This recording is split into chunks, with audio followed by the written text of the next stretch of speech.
citizens who are especially supportive of the opposition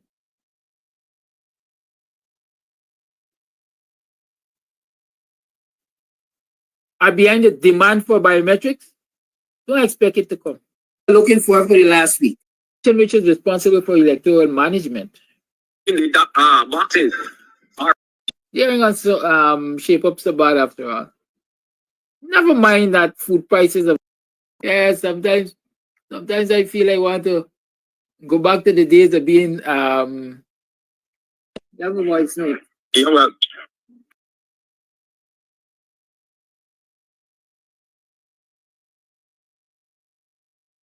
convention center.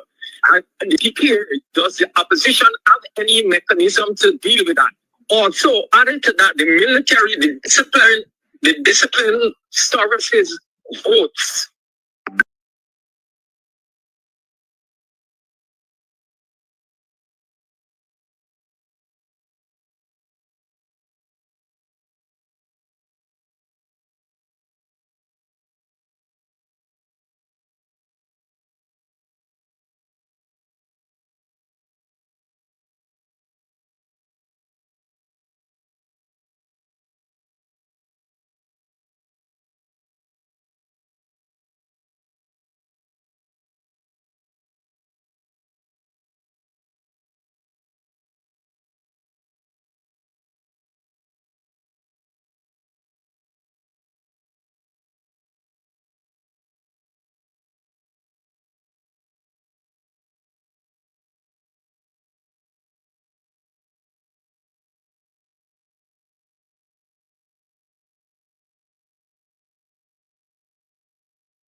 Went to a dance a Clarendon. Me and a big fat thing named Palm. Club Twilight presents Sunday 20.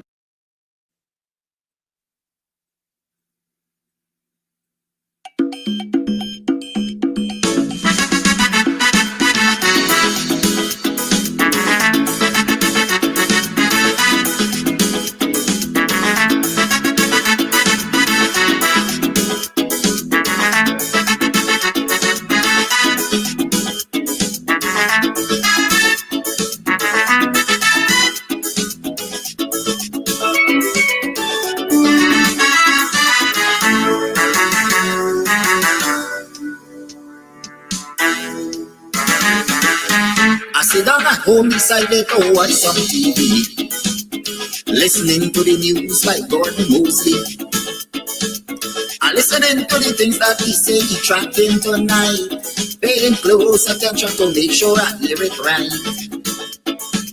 But when I hear the things that he mentioned on the news, I had to declare, them kind of thing got me confused.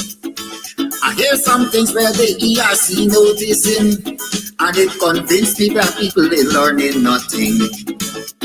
We hear so many times about them big name calling, and they say ERC pretend that they didn't learn nothing. But once you're black and you just decide to say a word or two, bet your life on that, they say ERC coming for you. Listen to the things you just hear on social media. Only one set of people allowed to talk in one Guyana. I still say nothing, black people in learning. But this is my concern. I hope one day black people will learn.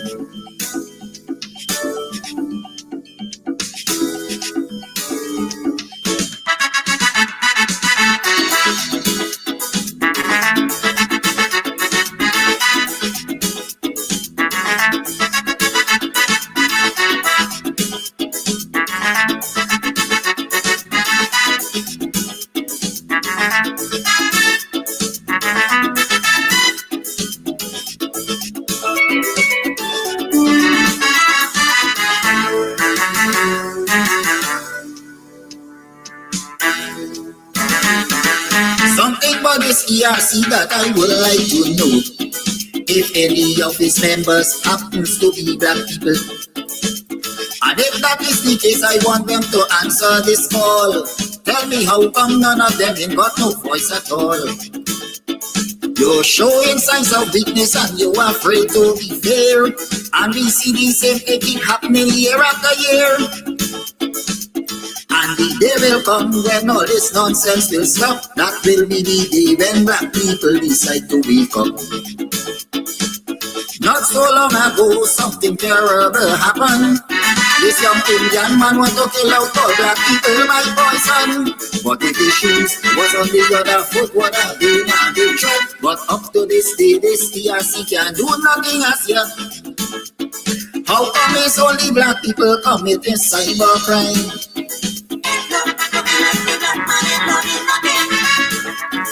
When critic on social media fussing people all the time, I still saying black people in learning.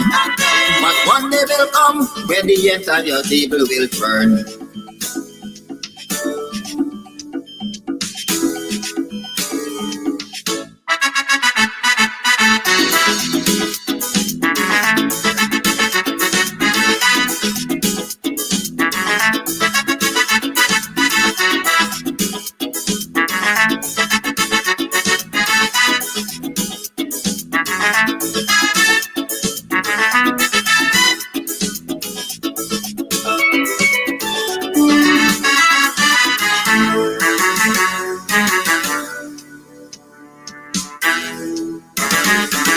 Plenty of these issues we see they fail to condemn, because these people think that the law is only for them. And anybody else who decide to file a complaint, they go call you a racist and don't want to hear nothing. Plenty complain from time to time has been brought to their attention. But because of this one-sided cybercrime, is why they don't show any concern. It's only one set of people that they really care about, and that people must take the abuse and shut them out. The Dachi Amsterdam went to court just recently for an issue that was highlighted by the same ERC. And with pretext, the police decide to jump on his case. Without a search warrant, they went and search up the man's place.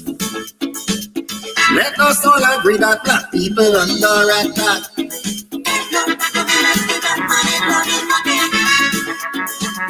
Different laws for you and me just because we black. I still singing, black people in London. To all my black friends, we must put a stop to all this nonsense.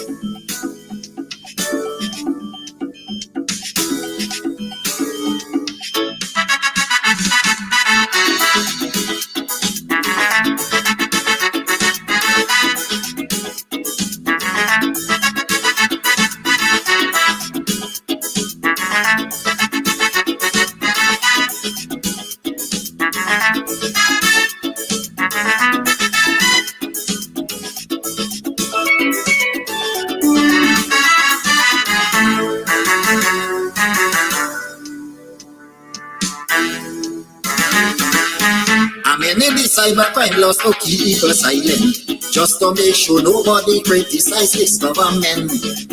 And while that is a very clear case of dictatorship, it is no surprise that the ERC ignoring it.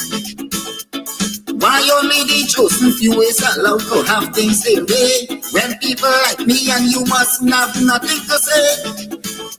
And when ministers in the government start to launch their attack, you never hear this ERC come out and talk about that. They send a policeman all the way to New York. This fella went up there to serve a customer non-writ forward. Under this government decide to fabricate a case, but like they forget the warning they get from Latisha James. The vice president described that he used as a low life.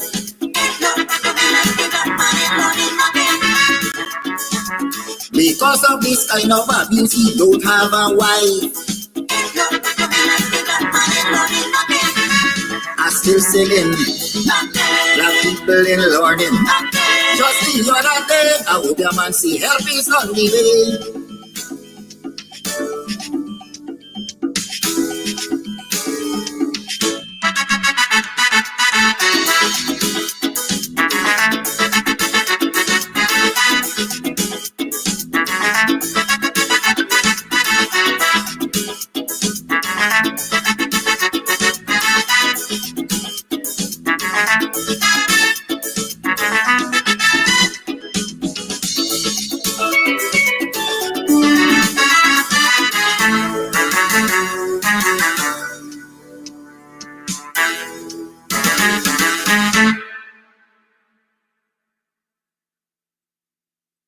All right, so today we are here at Club Twilight up in Buxton, and we are here to talk about all that's going on up here. Trust me, if you are on the East Coast, you're in Buxton, you're in Tongue, you're looking for a place to get away to, this is the place. The Cutters, mwah. Listen, I'll be having some just now again. We'll talk about that. And then, of course, the ambience is beautiful, fully air conditioned. The decor is on point. The music's on point. Everything's on point. It's just me. I need some work. But everything else that belongs to this club here is on point. So if you want to find a nice little place where you can just drive out of town and have some drinks, have some food, you can call, you can order your stuff and just take it. You don't have to stay. Or if you want to stay here, that's what's up. And of course, they have special events for Valentine's. You can rent a hall. You can rent a hall, honey. You can rent a hall for weddings, for birthday parties, to have a bash. I hope he edits that out. But you know, whatever it is, this is definitely the place to be. So it's on Sideline Dam. You definitely want to ensure that you check this place out. But it's on your to-do list. All right, on your to-do list. This is definitely the place to check out. A really cool, chill spot here in Buxton. I like this. Buxton needed this. We needed this. I needed this. You definitely needed too. Thank you. Don't be a victim. Beat the heat with EC crystals. Party ice in large and small quantities. Call 682-7981 or visit us at Club Twilight, Sideline Dam, Buxton North. EC crystals, pure party ice.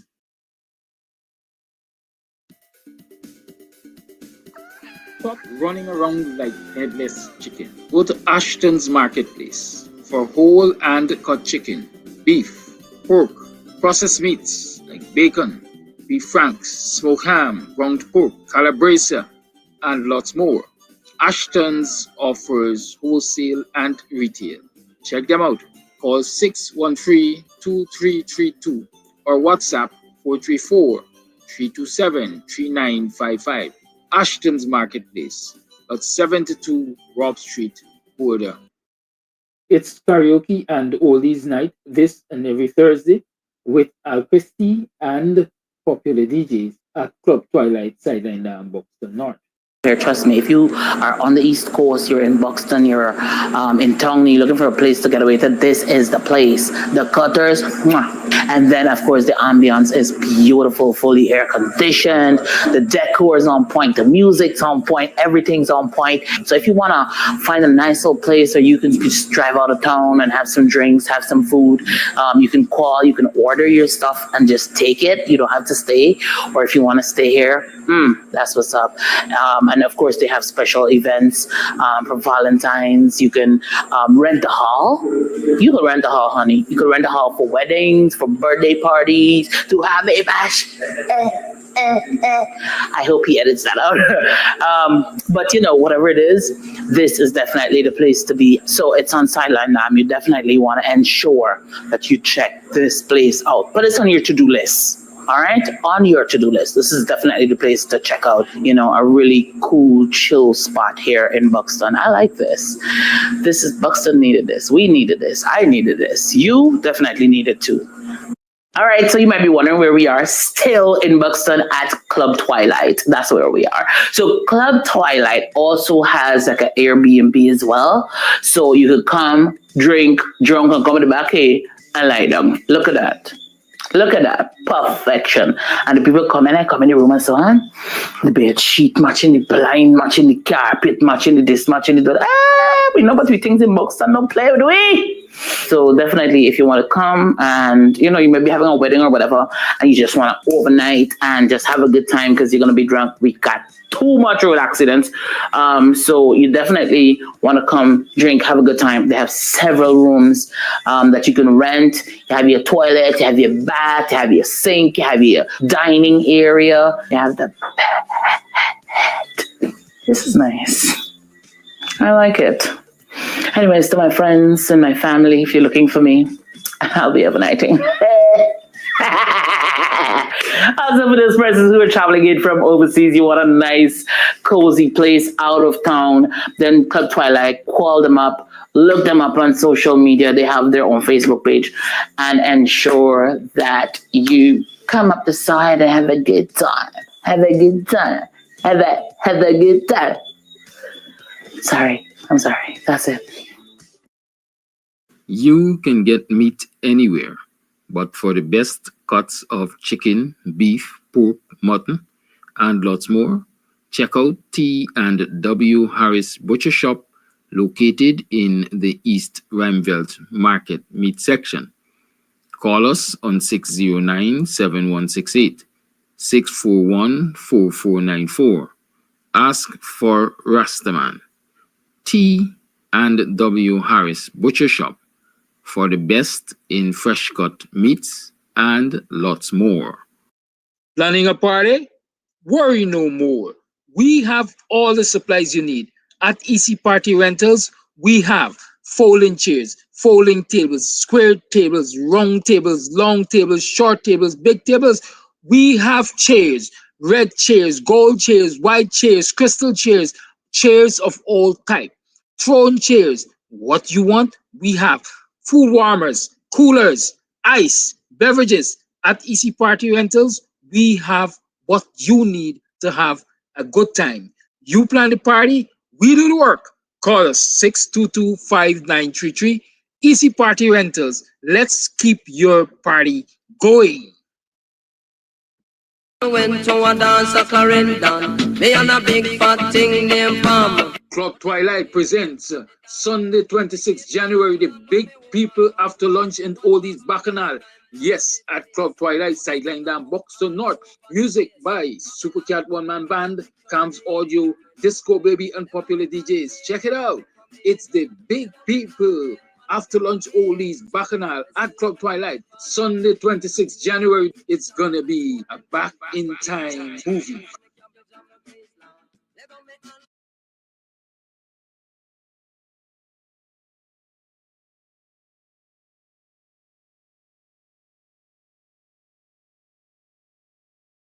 Planning a party? Went to a dance a Clarendon. Me and a big fat thing named Palm. Club Twilight presents Sunday 26th January, the big people after lunch and oldies bacchanal. Yes, at Club Twilight, sideline down Buxton North. Music by Supercat One Man Band, Cam's Audio, Disco Baby, and popular DJs. Check it out. It's the big people after lunch oldies bacchanal at Club Twilight. Sunday 26th January. It's gonna be a back in time movie.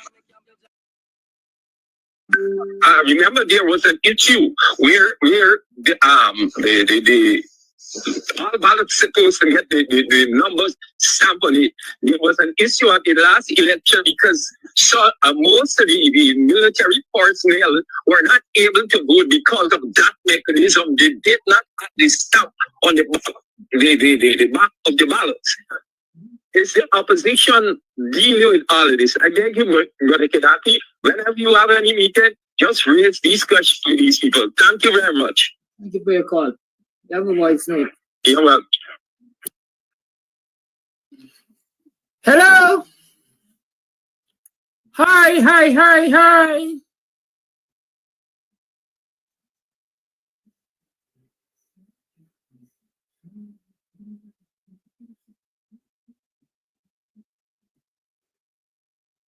Can you hear me? Yes, you can hear me. Listen, it's 25 minutes to the 8 o'clock hour on the 21st of January in the year 2025. Good morning. Welcome to another program of Guyanese Morning Time. How are you been? Carlton Smith, your time is your time and my time are two different time. We're in two different time zones. But you know what? Everybody time is mind its own business. Oh yeah, hello. How was yesterday? How was last night? How did you rest? Are you recuperated? You re-energized? You feel like you could do this, you could do yesterday all over again? Can you do yesterday all over again? This adulting thing is difficult, you know. Oh, yeah, sometimes I feel I want to go back to the days of being teen and toddler and so on, man.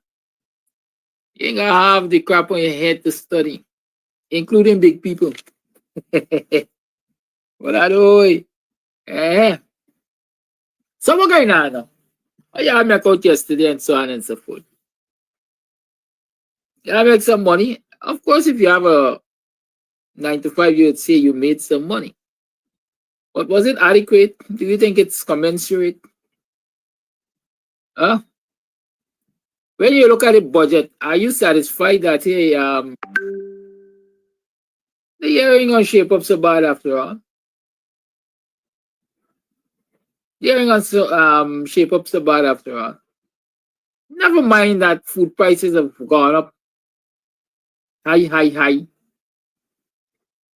And the increase in wages and salaries remain low. You gotta make ends meet. Or you gonna do that? Is the question. How will you do that? Are we going to get more hustlers in the streets? Blue collar, White collar criminals? Or people going to rock back and take it as it is? Y'all tell me I don't have the answers. But what I know I can answer to is the fact that this is election year. This is January. The latest elections can be in November. So as an outlier, we got 10 months to an election. Or 9, depending on who's counting. And then elections constitutionally are due, if you were to check it from March 2015, elections are constitutionally due March 2020. But there are lots of variations that you have to take into consideration. For example, the law which basically says Parliament must be prorogued or elections must be prorogued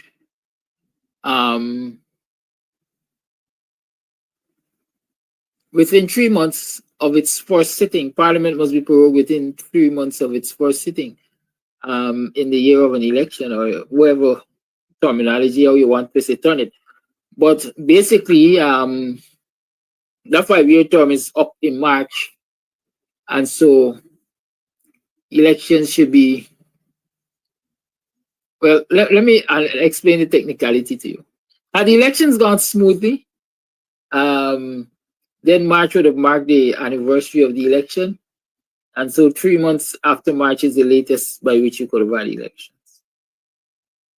March, April, May, June.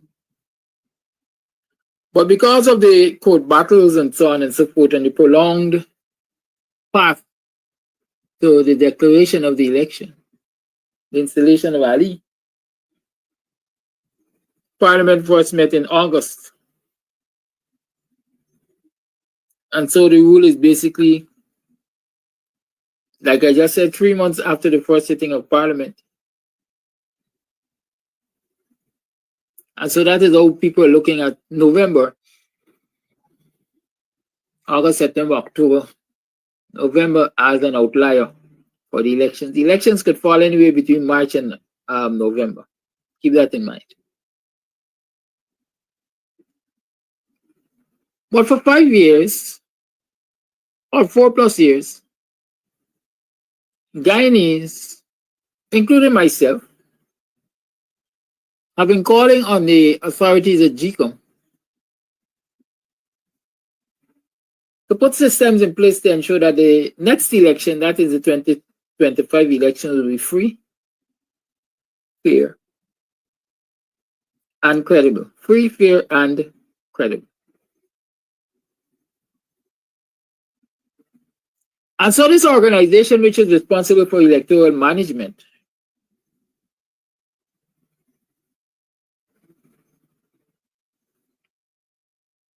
twiddled its thumb for 5 years.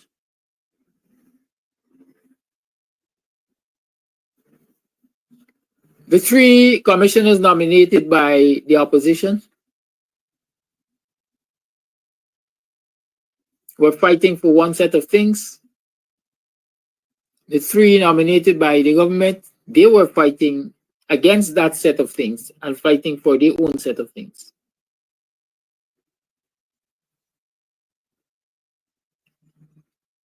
Winston Jordan always the man on the ball. Parliament first met in September. October, November, that's why we're there. Thank you, Mr. Jordan. I like the fact that he always sets the record straight. Good. So they sat there and they twiddled their thumb. While the commissioners who were nominated by the opposition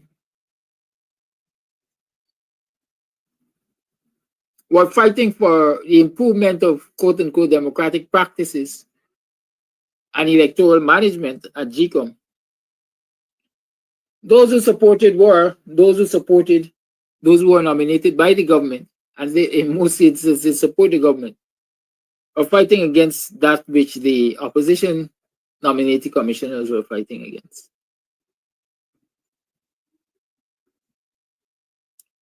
And in most cases, Claudette Singh was supporting the government-nominated commissioners. I said most because I don't have the evidence that says all. But if you ask me for the greater part, that is what she has done. And so we are in an election year now,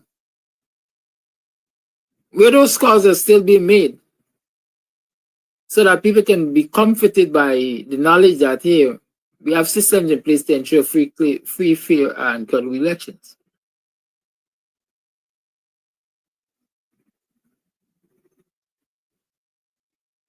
It would seem as though those guarantees are not coming. Right? It would seem as though those guarantees are not coming. Let me take you back in time. Logically, when you are doing strategic management, let me call it that. Let me look at communication. Who say no sound? Shane Bryan, Sherwin Newton, please check your sound. Nobody else has complained about sound. You know? Good. So hear me. In communication, radio or TV, you're doing a program. You have what you call pre-production, production, and post-production. Pre-production, production, and post-production. It's a general principle in management. Pre is all those preparations that you need to do to ensure that this thing gets done smoothly. Then you go ahead and you implement them, you execute the plan. And after you've done that, you look back. This year, hindsight is 2020 vision. And you see what you could have done differently. You see what worked perfectly. You see what failed. You see what needs improvement. And so going forward, that is what you will do. Work on those things that need improvement. Work on those things that need replacement, and so on and so forth. That goes for any organization. It goes for any organization. In this instance, Gcom executed a plan for the 2020 elections. The elections were held. We know all the hullabaloo that took place during the hosting of the elections, leading up to the declaration of the elections and so on. One would believe that with all of the chaos that was created, all of the chaos that resulted from this election, one would go back to the drawing boards and examine what was done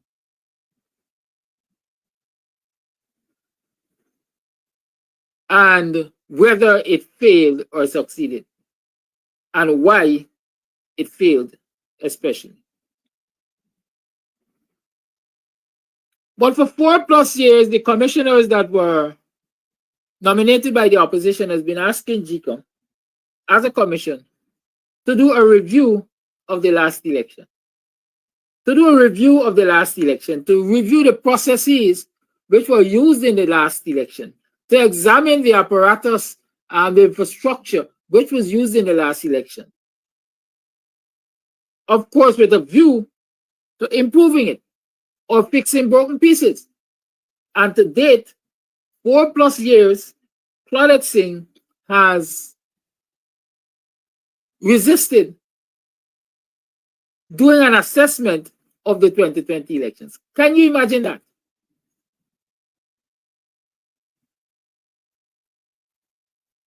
Can you imagine that? How do you improve on your system if you do not do a post-production assessment?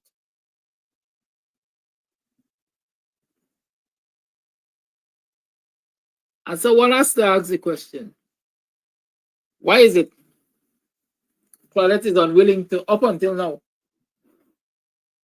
do a post-production assessment? Why? Why is it for 4+ years, Claudette has facilitated the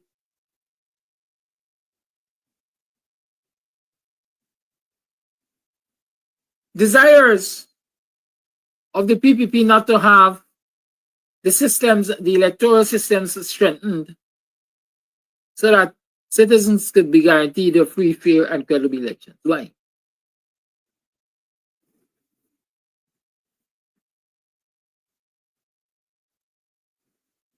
Is it because she favors one group over another? Gcom is supposed to be an independent body. It's a constitutional body, a constitutional commission. What fair you have to consider there? You have been appointed, so be it. You got no bigger head as no boss.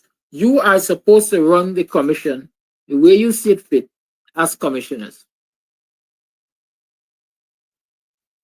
Truthfully, none of you should be taking political sides. But this is Ghana. This is not a real place. The Electoral Commission and commissioners, none of you should be taking political sides. What you're supposed to do is lay the pitch and let the better team win. But no, Twilight is there as a gatekeeper. She will determine if the PPP gets its way or not. And for the greater part, the PPP has been getting their way. Think about that. Think about the ways that the PPP have been getting their way. Or what are the things the PPP have been getting that they desire to continue to get leading up to this election in a few morning. Let me play my favorite song for you, the ERC song. We'll play that song and then I'll come back and we'll talk about our most recent decision on biometrics. Play the thing, man.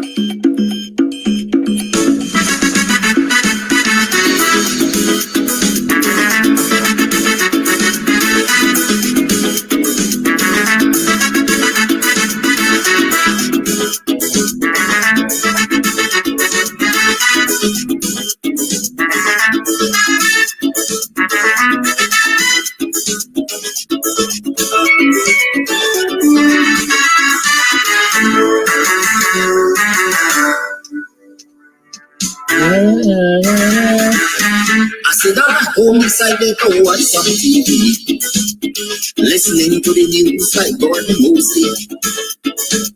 I'm listening to the things that he say, he trapped in tonight, paying close attention to make sure I live it right.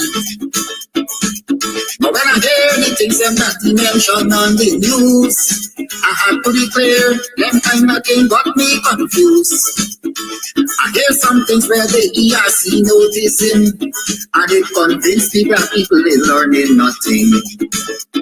We hear so many times about them big name calling, and they say the ERC pretend that they didn't learn nothing. But once you're black, and you just decide to say a word or two, bet your life on that, they say the ERC coming for you. Listen to the things you just hear on social media.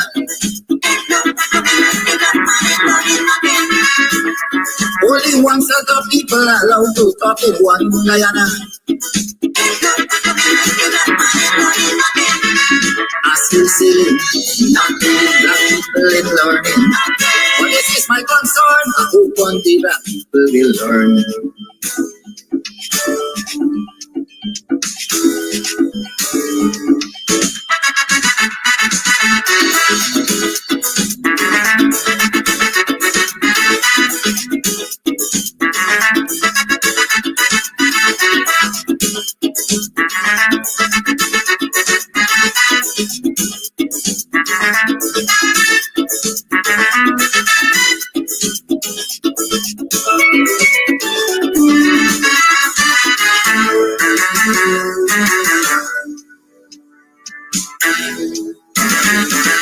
Something about this ERC that I would like to know. if any of his members happens to be black people. And if that is the case, I want them to answer this call. Tell me how come none of them ain't got no voice at all. You're showing signs of weakness and you're afraid to be fair. And we see the same thing keep happening year after year. And the day will come when all this nonsense will stop. That will be the day when black people decide to wake up. Not so long ago, something terrible happened. This young Indian man went to kill out all black people, my boy son. But if his shoes was on the other foot, what I do not do. But up to this day, this TRC can't do nothing as yet. How come it's only black people committing cybercrime?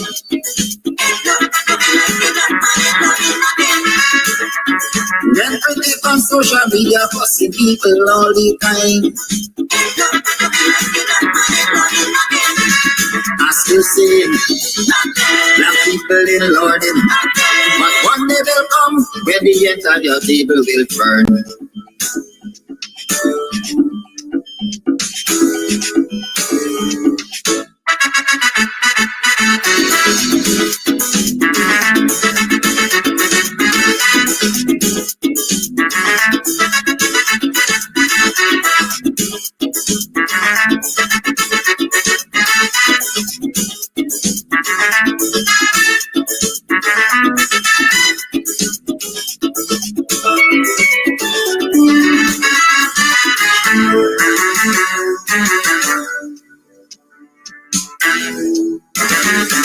Plenty of these issues we see that fail to condemn, because these people think that the law is only for them. And anybody else who decide to file a complaint, they go call you a racist and don't want to hear nothing. Plenty complaint from time to time has been brought to their attention, but because of this one-sided cybercrime, is why they don't show any concern. There's only one set of people that they really care about, and that people must take the abuse and shut them out. Did actually Amsterdam went to go just recently for an issue that was highlighted by the CBNC, and the pretext the police decide to jump on his case without a search warrant event and search up the man's place. Let us all agree that black people under attack.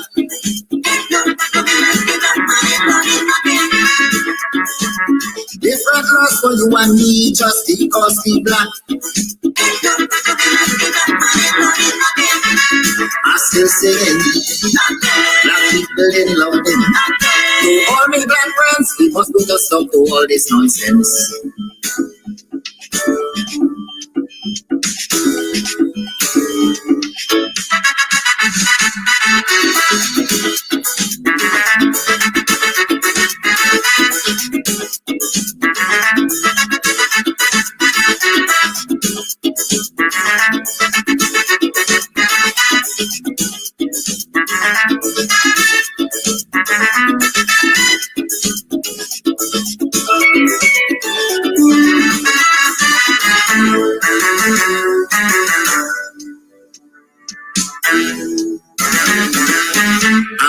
Cybercrime laws to keep people silent, just to make sure nobody criticizes this government. And while that is a very clear piece of dictatorship, it is no surprise that the ERC ignoring it. Why only the chosen few is allowed to have things their way, when people like me and you must have nothing to say? And when ministers in the government start to launch their attack, you never hear this ERC come out and talk about that. They send a policeman all the way to New York. This fella went up there to serve a customer man with forward. Under this this government decide to fabricate that case, but like they forget the warning they get from black t-shirt jails. The vice president described that he used a shallow life.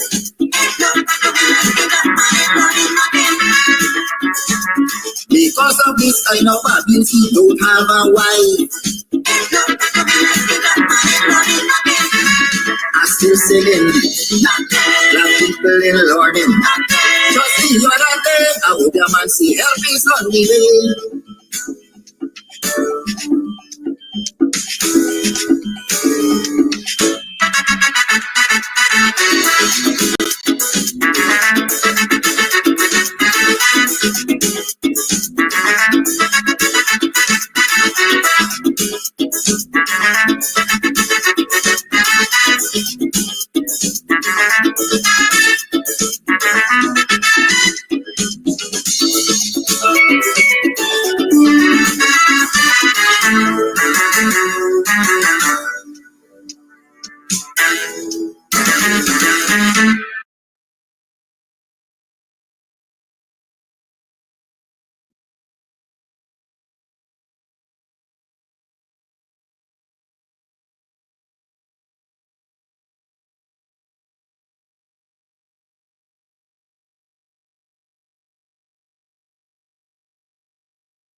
Yes, Maria, you're right this time. The microphone was down.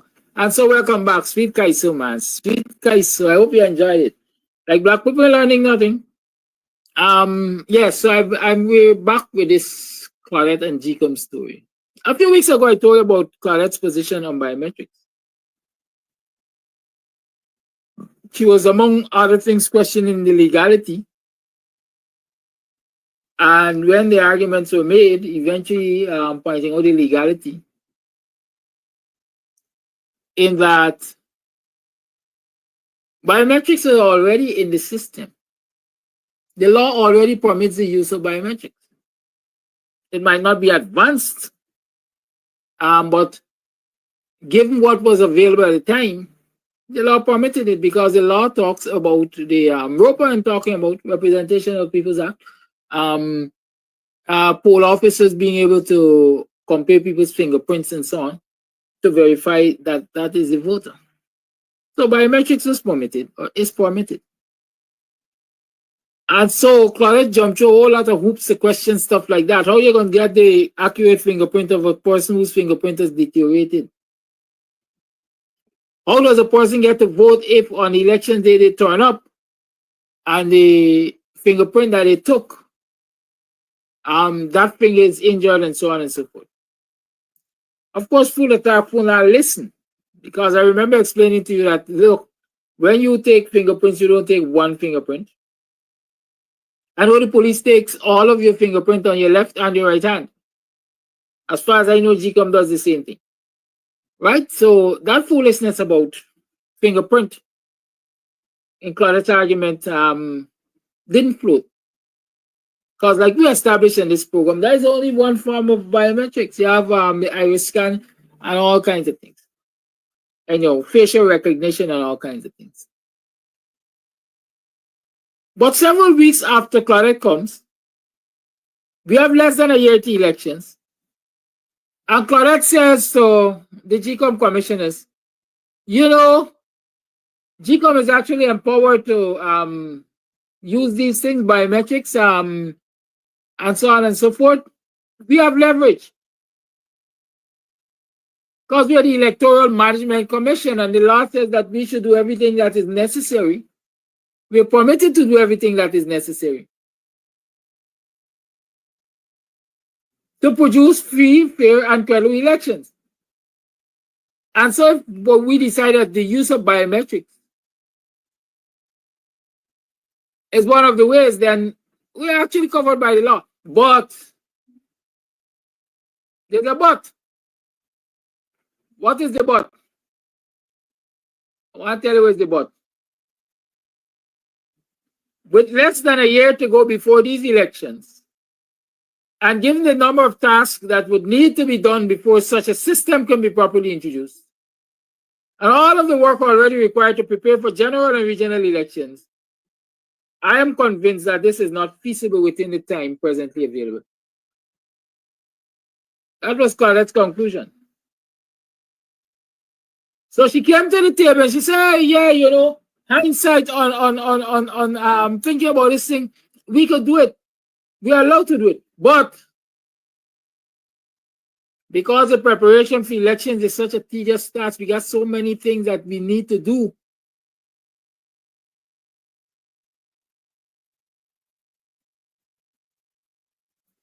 And accepting biometrics is going to add work to the long list of duties, the long list of things that we have to do to prepare for the elections. We can't do it because we got less than a year to do all of this work. Claudette Singh had more than 4 years to do this work, to prepare for an election. And we didn't start asking for biometrics in the last 6 days. So they had time also to consider biometrics and what is required. As a matter of fact, they know what is required. And if they had any intentions of granting biometrics, then the government would have been asked to put it in the budget.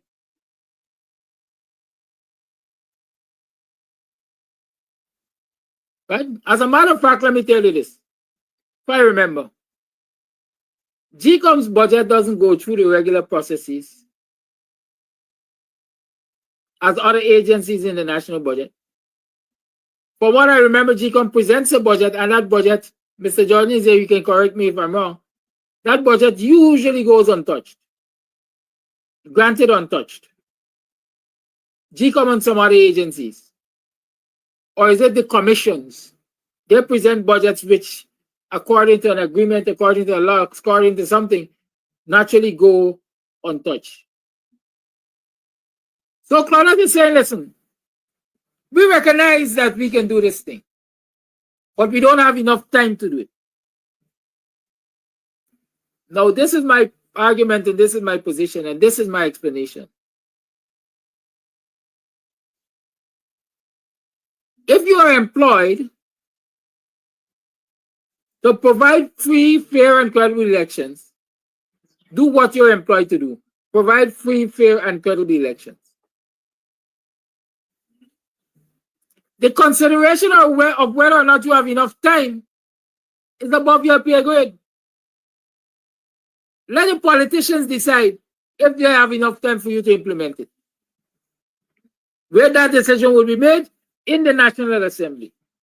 So Gcom's position for me is, or ought to be, yes, biometrics are indeed going to help in the quality of elections, and as the commission, we are recommending biometrics. This is what we require to implement biometrics. Government, this is our budget. People of Guyana, this is what we have submitted, and so long as we receive our budget in a timely manner, it will take so many months to implement and train and be ready for the elections. The politicians must then decide whether or not they can permit the time for Gcom to get to where it needs to get, or they will not permit the time. That's again a function of the National Assembly. They go there, they debate there, they decide if they want to extend the life of Parliament or not, because they have the authority to extend the life of Parliament. In the interest of free, fair, and credible elections, is it possible, is it likely to get the leader of the opposition and the so-called president to sit and negotiate and arrive at a mutual understanding as to how they will deal with Parliament and the hosting of election? Is the leader of the opposition going to hold out and say, listen, elections are due by November and there's a drop dead date? Or are they going to go back to the years when Desmond, when elections were to be held, I think in 1990, and Jimmy Carter came and they had to put some systems in place as a guarantee to the people, and so Desmond had to sit down with whoever was it at that time, Jagan perhaps, and agree, yeah, that listen, we are going to push back these elections, and I think it ended up being 2 years late. In the interest of democracy, in the interest of delivering a free, fair, and credible election. So we're good for the goose, good for the gander. Why is it not possible for this administration to sit with the opposition and come to an agreement an agreement, an arrangement, an understanding that whatever little time is needed for Gcom to be ready with biometrics as an assurance that they're striving for free, fair, and credible elections. Huh? Talk to me. Jordan tells us all budgets are examined and scrutinized carefully and may be granted, in part or whole, subject to availability of resources. Once approved, however, the budgets of Gcom and all other constitutional agencies cannot be cut or otherwise unfavorably adjusted thereafter. Right? Yes, I skipped some steps. Nobody is going to just accept your budget and paper and give you everything. They must examine it for the, fine details. I want to be stitching it externally and so on and so forth. But the whole point is agencies like Gcom usually get their budget granted to cover what they have to cover, because it's the one thing politicians on both sides, if you ask me, will generally agree on. The work that Gcom has to do to give them free, fair, and credible elections.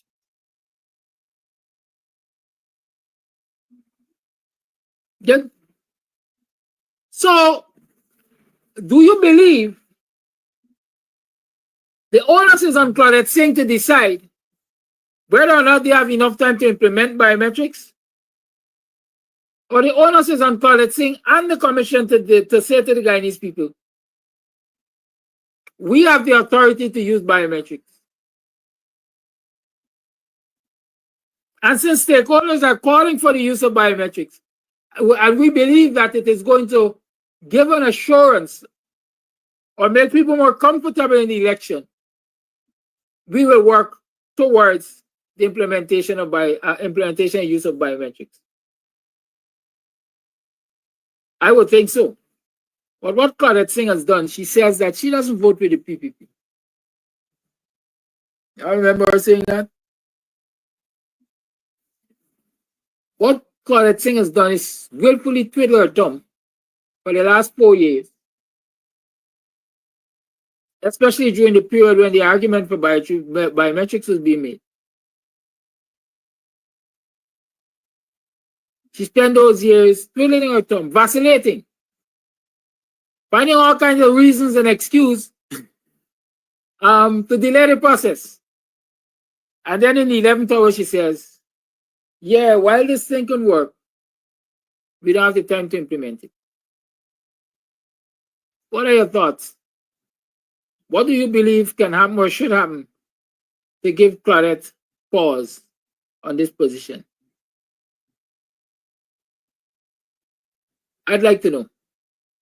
What do you think needs to be done to give Claudette pause on this biometric situation? The lines are opened. Let's talk about that.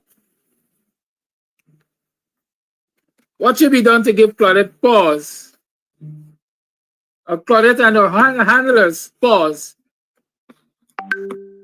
on this biometric situation?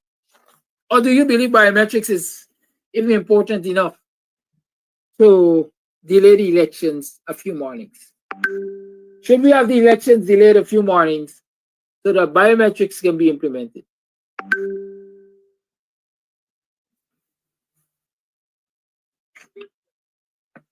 What are you on? Yeah, good morning, Brother Kadaki. Your question is what should be done to how the Elections Commission provide free and fair election or biometrics? Pressure.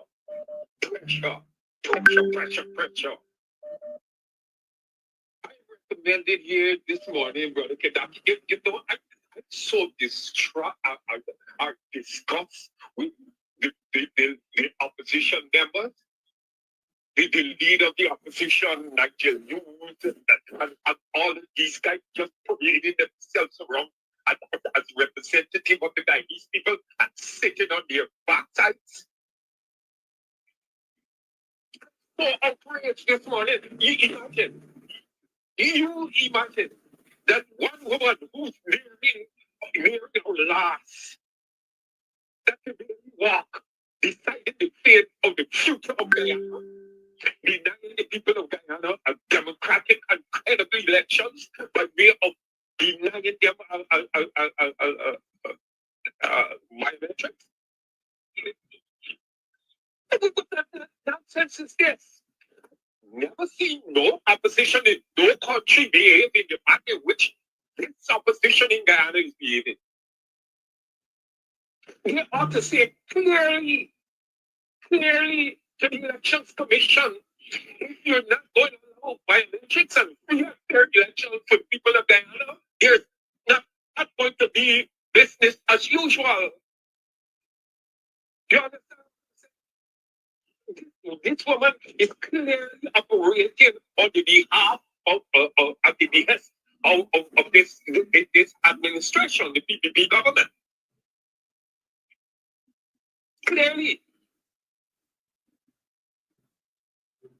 They said to you, to the people of Guyana, do not take this nonsense. Too long have you been sitting and take everything that came to you. That is why this administration, this criminal elite in government, to do anything they feel to do. First, they came to power. They went to the east. They went to the East Coast. Two young men were murdered. Nothing I came out of it. So many atrocities they have perpetrated on the people of Guyana. And you keep taking it. Now they will stand for elections and there's call for biometric, a fair system, or at least a supposedly fair system, so that you can have some redress. The government that you choose. I'm calling on the Guyana. This morning, Brother Gaddafi, wherever you are, do not wait on your elected representative to go out there. People in the bodies must come out and protest. People in the land must come out and protest. People in the let's have a week of protest nationwide. I'm saying this again. Let's have a week of protests nationwide. Escribo, bodies, Linden, come out, protest wherever you are. You don't have to come to Georgetown. Georgetown will have a protest. A week of protest or a month of protest until the same realize what we're saying. You can't understand what we're saying. You understand what I'm saying? I'm so outraged. The future of your country is at hand. If you should have a government like this, these criminals that are in office, they assume office again. Number one of them is talking about ceding parts of Guyana to Venezuela. You people in the criminal on the coast there, it is not guaranteeing if this government instantly goes into office again. If you will have the criminal, all those right stands that you have on the Essequibo coast, from Tushen on the west side, right out to marijuana will be Venezuela. Because they're planning to give piece of the piece of to Venezuela. Yeah, the other one said the other day, we can give as a concession. You go everywhere in this country, there's a supermarket by Chinese, ruling the economy of China. You understand? I want to ask you, Brother Gaddafi, and the people of Guyana, do you think if Dr. Jackson was alive today, or Fort Border, the former leader of the People's National Congress, this nonsense would have been played out? You might, and the viewers, you might be, y'all might be disturbed with me, but let me tell you something. As far as I see it, this opposition that we have, they're weak and afraid. They have no belly. They have no guts. They're a waste of time. Thank you very much. Thank you for your call.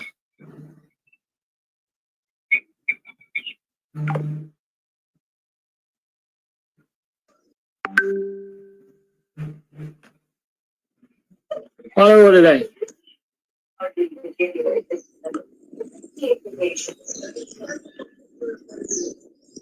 Salam to the viewers and everybody else.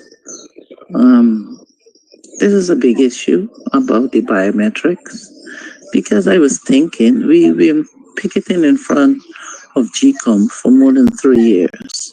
So if you're picketing in front of a place for a change, how all of a sudden the vice president, and I don't even know how he become a vice president, but anyway, the vice president says, something funny about biometrics, and Clark saying come out and say there's no biometrics. Well, if there's no biometrics, then there's no election. Because we, the public, and we, the people, citizens of Guyana, wants biometrics because we want fair election, free and fair election.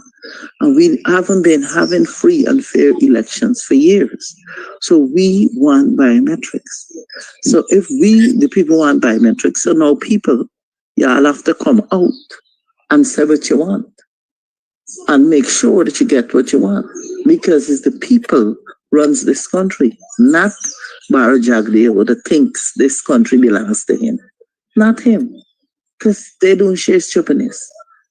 Once and stupidness they're doing to people in this country. The senior citizens, they got no respect for the senior citizens. None. And everybody just take. And to hell with the poor people, to hell with the rest of the people in this country. Over and over and over. Corrupt politicians running this country and just taking all the money. Everything will come in is their own. Because they do what they want. And then they go and sit down and get the $1 trillion budget. For what reason you have a $1 trillion budget? And we are seeing the progress with all this money that you take out in the last year. Saying that it's for budget, for do this, for do that. And we see nothing happening. And you're giving me pavement streets, some little fine tiny streets, 2 cars can't pass. And then you're not fixing the place that is predominantly black. Look at Sophia. Look at them, Street Sophia and Red Road. Red Road been like that for about 3 years, and you're not fixing it. Since you're there in government, you're not fixing it. You're not doing nothing. So why is all the money? And where's the money going? Come on, we need accountability. We, the people of Ghana, need accountability because we sure ain't getting it. The 100,000 cash grant, you come seniors and get the 100,000 cash grant here. Because y'all don't know what y'all doing. Y'all have to be organized. And y'all are not organized. Y'all the wake up and do the PPP government is plan how they can buy the next plane or the next mansion or the next luxury apartment or build the next hotels and hospitals and all these different things. And we public hospital can't even suffice you. Now y'all overdoing it. We want biometrics, and if you don't get biometrics, we're gonna have to pick it. We can pick it, and there's gonna be no election this year because we want biometrics. You have to obstruct the orderly running of the country. That's what we gotta do. Carry on. Yes, good morning. You need to turn on your TV, please and thank you. Oh, sorry for that. You know, when you get up in age, you don't remember things, you know. I doubt it. You remember all them old story where grandmother tell you. Go ahead. Good morning to you, my black brothers and sisters, guys. From starting here this morning, thank God for another morning to all my black brothers and sisters. Let me tell my brother to mention something of God. Always encourage my black brothers and sisters home. You don't have to come to Charleston and protect every village, every block, every region. Stop your oil from flowing because you're not enjoying that benefit of oil. Okay, move on. Let us sing, join. Sharon Dance said yes. Such a good people and said no to black man.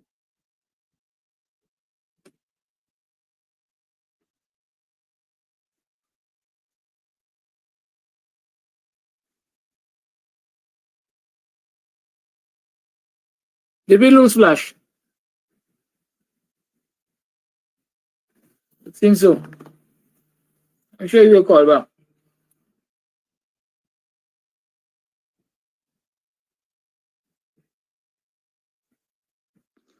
Hello, good morning. Good morning, sir. So,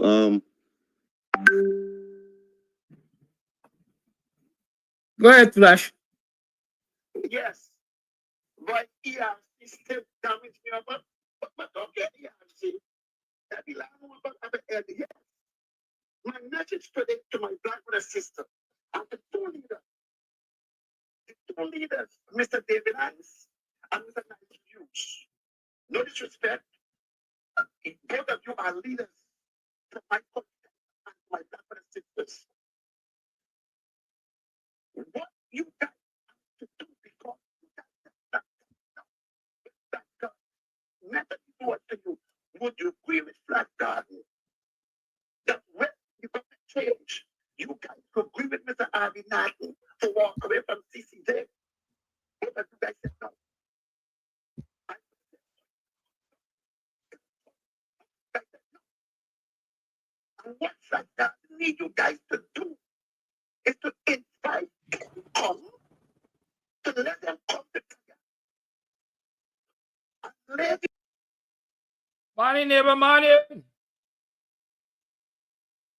Morning, are you morning? Welcome to another program of Guyanese Morning Time. It is 18 minutes past the 7 o'clock hour on the 22nd day of January in the year 2025.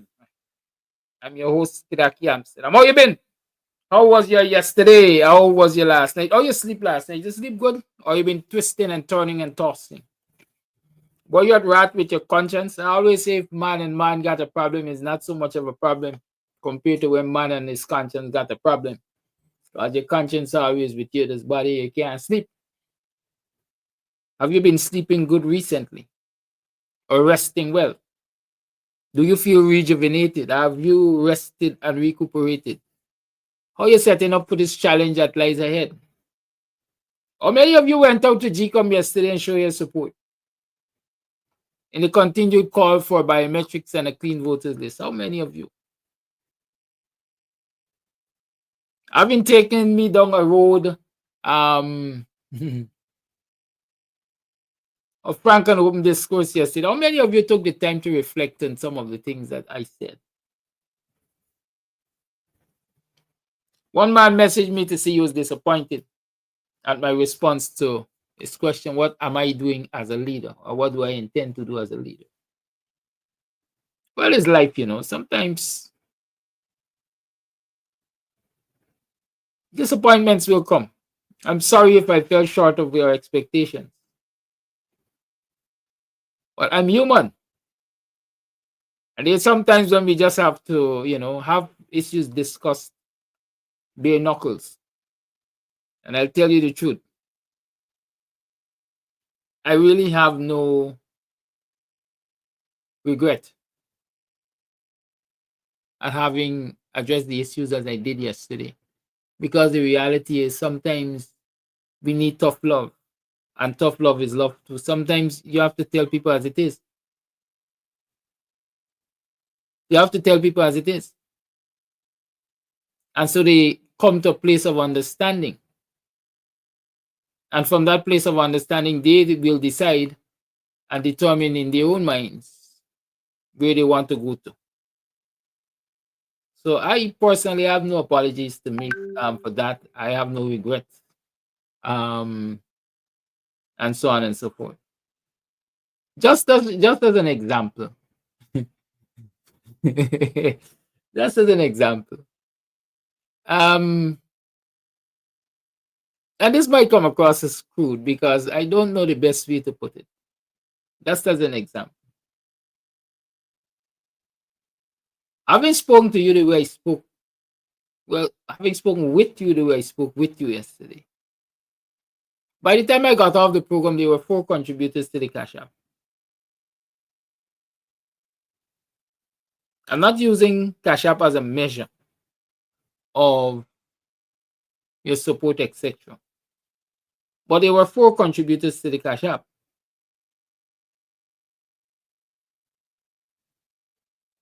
And for the last several weeks,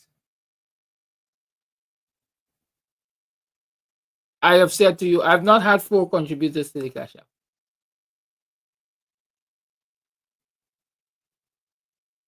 So when I look at that, I said, wait, are these people waiting for me to quote unquote cuss them out?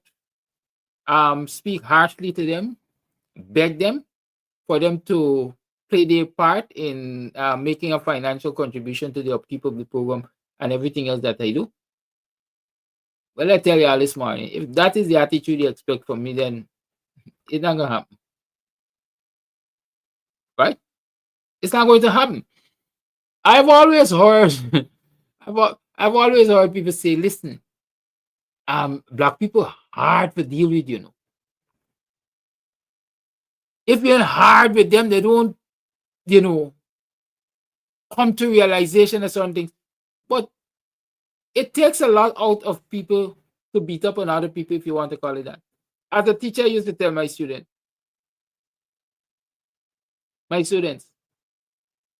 it pains me more when I whip you. You can't imagine the pain that I felt beating children to keep them in line as a teacher. It's a painful thing. And it pains you as an individual to have to be harsh with people. But being harsh is necessary at times. It is the only way some of us come to a realization, well, here we're screwing up.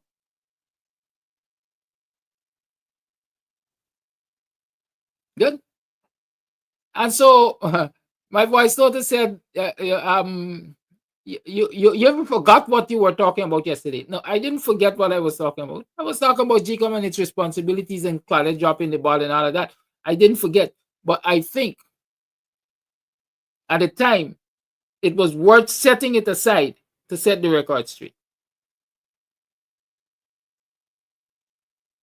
It was worth setting it aside to set the record straight. And again, I'm saying, I'm happy I did it. And I will continue to do it as long as it becomes necessary, because we have to come out of this slumber. People say, but Mr. Amsterdam, you know, we're overseas, and we can't join the protest line and so on and so forth. There's several options. You are overseas. In many instances, you have relatives here. Encourage them to join the protest line. If we have a representative of one person, every Guyanese overseas, if we have one representative on behalf of that person, we can get close to 1 million people on the streets. Trust me. Right? Because the population overseas is bigger than the population locally. Guyanese I'm talking about. If you give us half of a representative, the numbers are going to be nice to send a message to the people that need to get the messages. So is it just well and good to sit back and say, but we overseas? No. You have an interest in your country, you have an interest in what's happening to the citizens and your relatives and so on, then find ways and means of supporting the local struggle. Why do you think Israel could be as arrogant and as aggressive as it is, with no mind for the US, quite frankly? Because its citizens in the US embolden it, because they hold sway in elections and all kinds of things. They make themselves their power felt.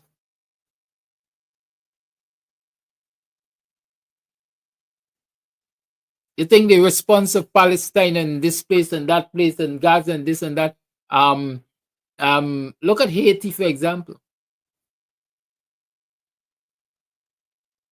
Go and check the history of how many times a Haitian president, for example, was either assassinated, attempted assassinated, or overthrown, and protests and so on developed in Haiti.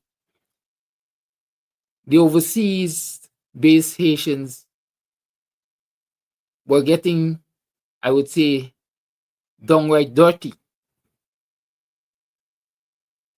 to achieve whatever goals they needed to achieve in that country to set things the way they think they should be set.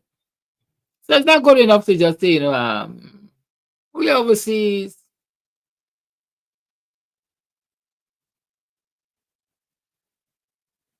Because this fight Doesn't exclude you. And it doesn't exclude your relatives and friends and comrades who are here also. Encourage them to join the fight. Anyhow, it is 7 hours 27 and it is Wednesday, so we have Dr. Professor David Hines in the house. And of course, we talk with Professor on Wednesdays. Like the Vice Notice said yesterday, sure David Hines is going to be on the program today, like I said. A good example of the fact that we are doing things. Because with certainty, you can look forward to David Hines on this program on Wednesdays to share wisdom, knowledge, understanding, whatever, to hold the government accountable. That's a part of what we are doing as leaders. Dr. Hines, welcome to the program. Good morning. Thank you. How you do? Wonderful. Good. When you're doing wonderful, I feel good because wonderful. I like a wonderful mood. It's another Wednesday. Last week you were here. We had a good chat.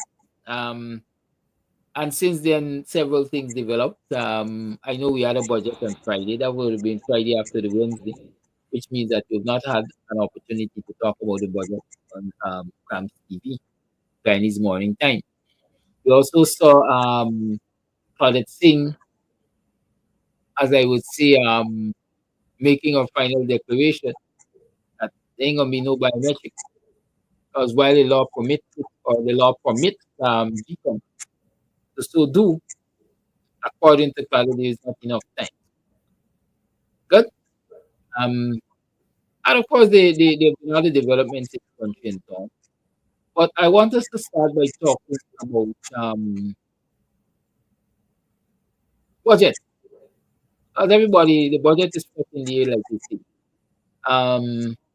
The budget. And I'm talking to you as leader of the Working People's Alliance with regard to the budget. I'm sure that you would have had the opportunity to listen and perhaps analyze the budget to some extent.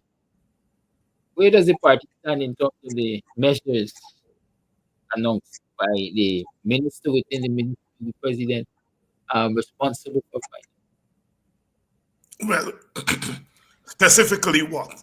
The budget is a 5 hours budget. You're asking me to analyze the... Well, you know... you want me to talk? I'm asking you for your point of view, and so basically I'm giving you the right to decide which aspects of the budget you want to comment on. For example, the biggest budget, $1 trillion, biggest budget in an oil economy. But pensioners are being granted what, a $5,000 more increase on what they're getting.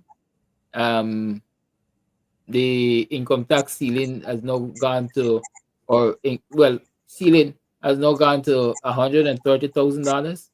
Those kind of things. You would have the aspects of the budget, let me say, which affects the normal man, the regular man, the ordinary man. Well, the entire budget affects the ordinary man. The ordinary man is a citizen, and the budget is the national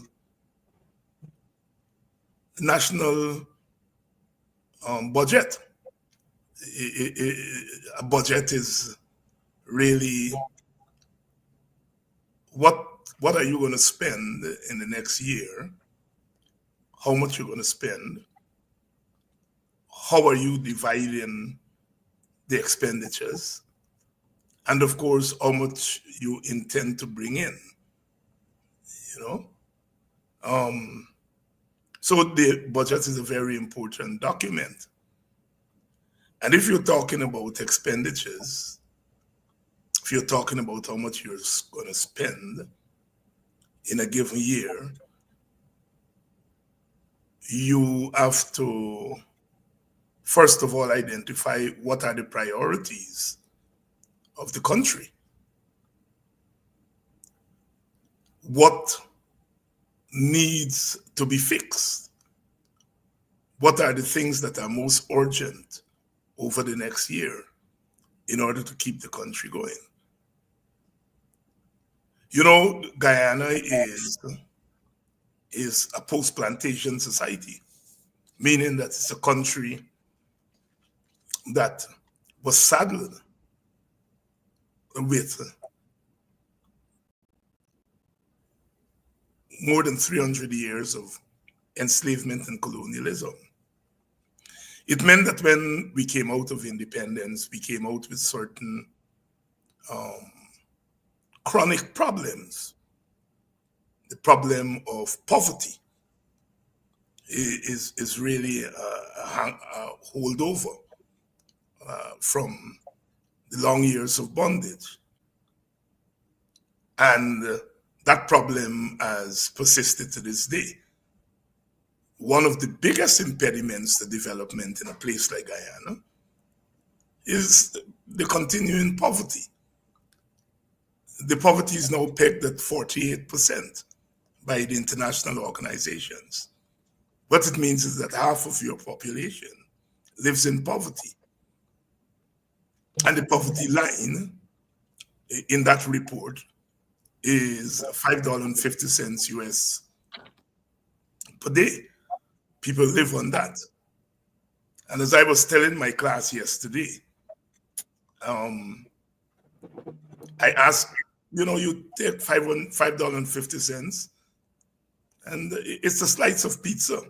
You know, young people like pizza. And so we use that example. You know, on campus, a slice of pizza is about $5 by the time you put in taxes and so on. So imagine what you're spending to buy a slice of pizza is what half of a country lives on, less than that. So it's a persistent problem in a place like Guyana, poverty. And as I said, it's an impediment to high cost of living, to development. It has been holding us back all the time. You know, prior, and that 48%, it has come down in the last decade. At the beginning of the decade, it was 60%. So in 10 years, poverty only decreased by 12%, which is not a fast pace. The poverty has been decreasing by 1% per year in the last decade. So it's a serious problem. Then we have the clear and present problem of cost of living. You know, you live in Guyana. The first thing people will tell you, you know, food gone up, food price gone up. I can't afford the prices for things. Price for food, price for this, price for that. So it's a clear and present danger in the country. The high cost of living. One of the things that we brought out of colonialism is education.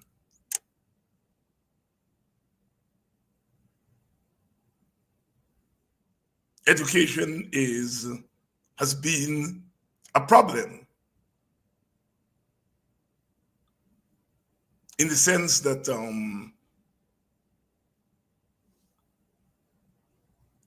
we have a high dropout rate, 50%. Half of our school children are dropping out of school.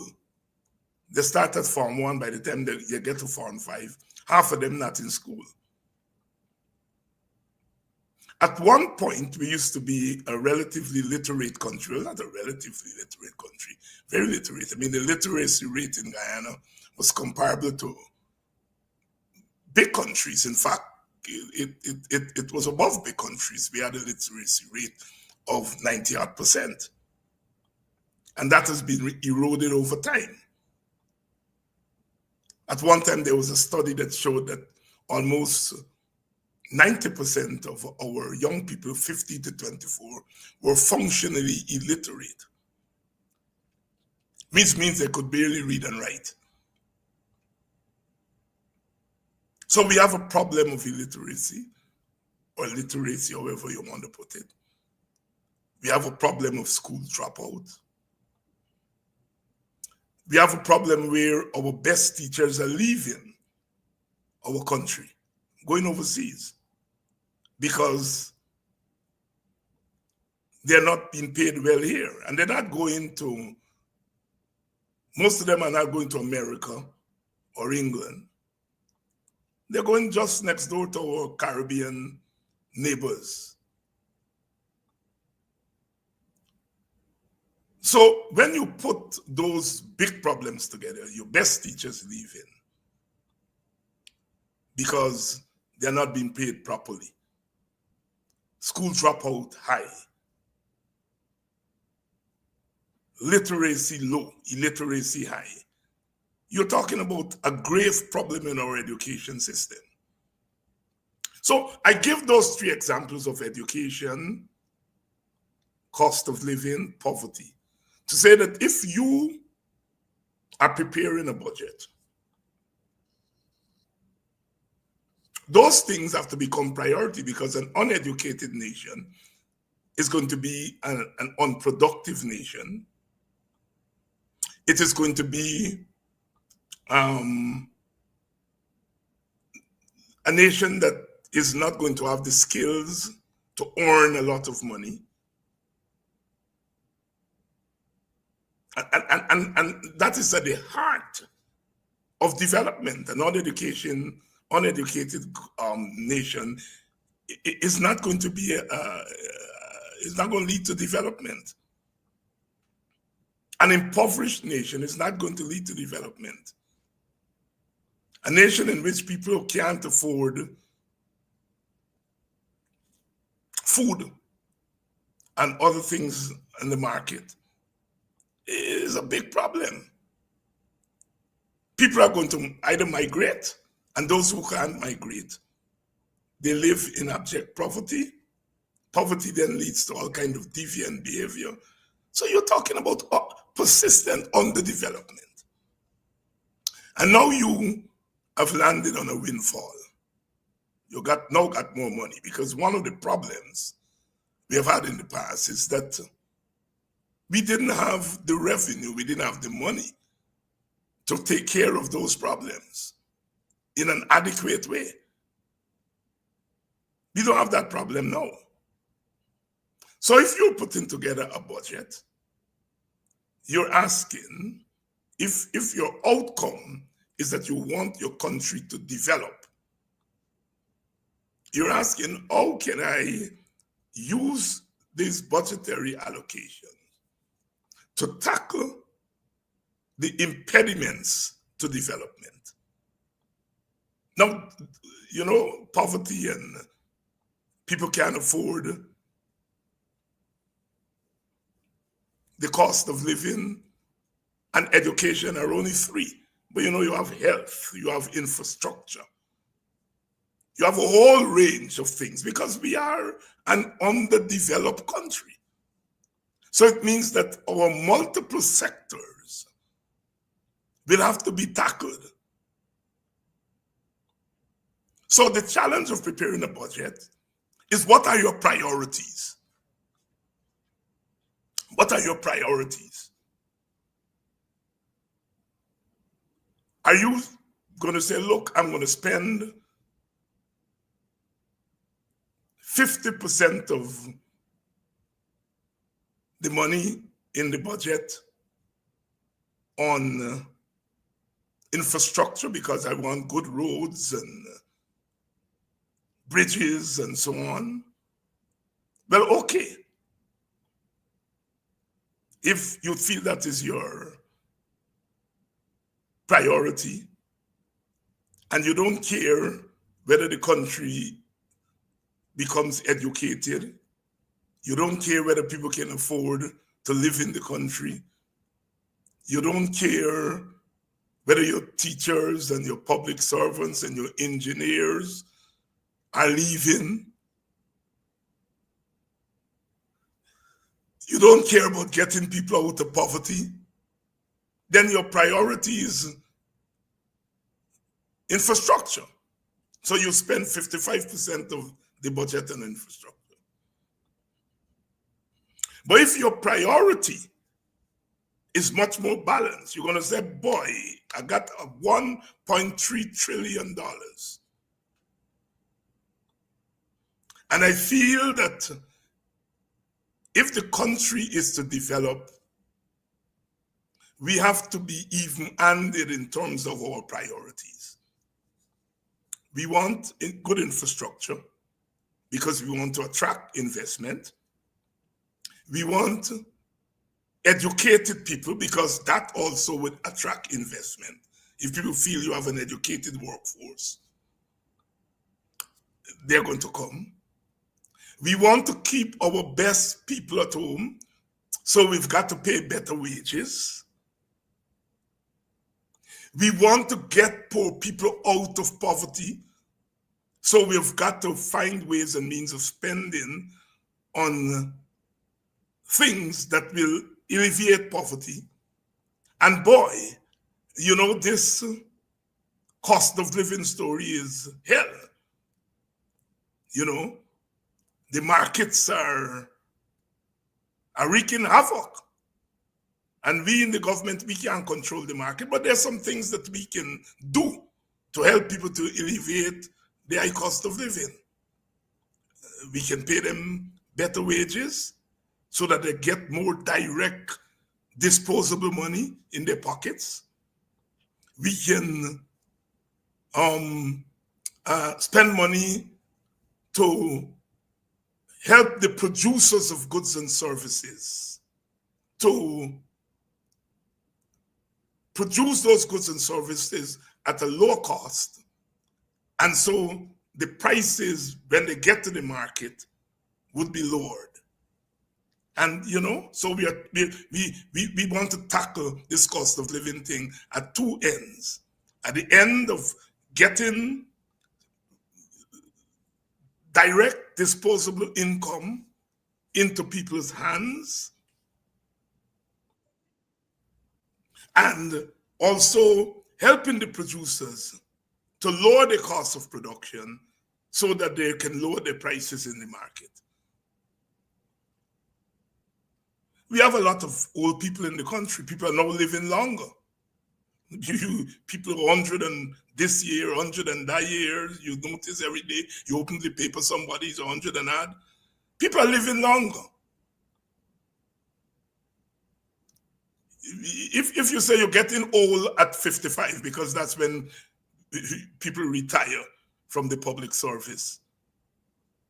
And if you live to 95, that's 40 years you're living as old people. So, you know, and a lot of our old people, their only income is old age pension. So old age pension then becomes a priority, because if we have enough money to give to old people old age pension, it would ensure that our old people don't become much of a burden and that they can live reasonably well in their old age. So we have all these problems. Are we going to solve one problem, the problem of infrastructure, at the expense of solving all the other problems? Or are we going to try to use the money in an even way so that we are tackling the multiple problems in the society? And if you're going to tackle the multiple problems in the society, as most sensible economists will tell you, or politicians who care tell you, then your budget is going to reflect that.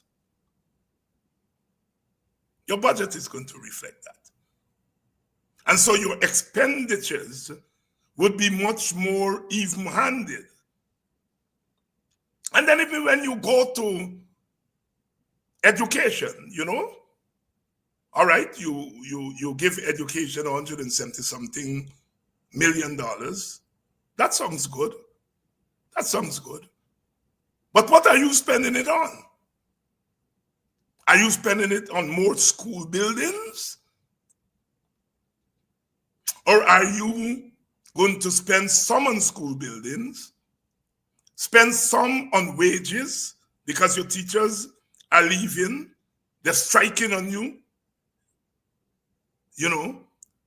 So you want to make wages a priority, because if you make wages a priority, you're keeping your teachers and you're making sure they don't strike every 2 mornings on you.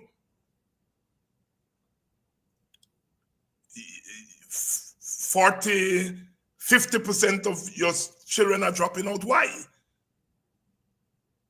You're going to spend money on ensuring that those children come to school? What are they? Why are they dropping out? And what are they doing when they drop out? Are they dropping out to school to go and help the parents sell in the market and go and hustle on anything? All right.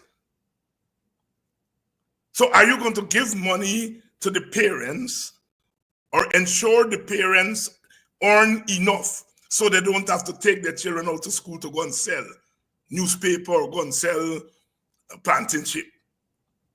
Okay, so if that is the case, why not put a universal basic income and give to your citizens and attach to it and say, we are giving this basic income, in turn, we are requesting you to send your children to school. All around the world where they give universal basic income and they tag school attendance to it, you see school attendance shoot up. So I'm giving all of this to say, to my mind, as someone who's not an economist, but someone who understands the relationship between economics and development, economics and politics, to say that if you're going to prepare a budget, your budget has to speak to the problems in your society. It has to speak to the impediments to development. And so when I look at this budget, that's the gaze that I am putting on the budget. That's the gaze the WPA is putting on the budget. We look to see how the budget speaks to easing the burden of poverty on half of our population, half. And if we were to raise the poverty line and to say the poverty line is people who earn $10 per day or less,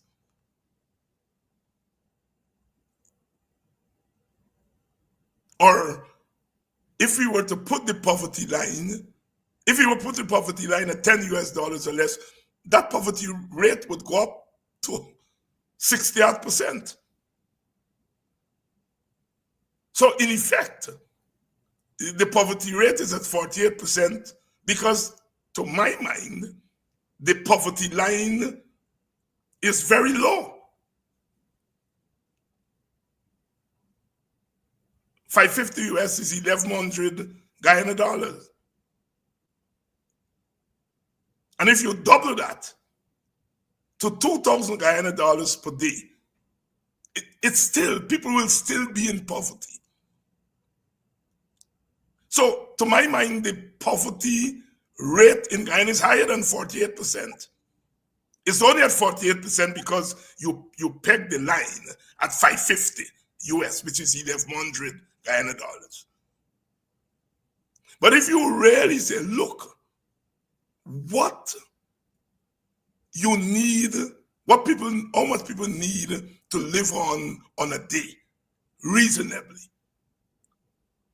you would find that poverty line would have to go up. Because I guess, I think it will take the average Guyanese, given the cost of living and all the other things, it will take the average Guyanese about a minimum of $4,000 to $5,000 per day to say that you can survive on that.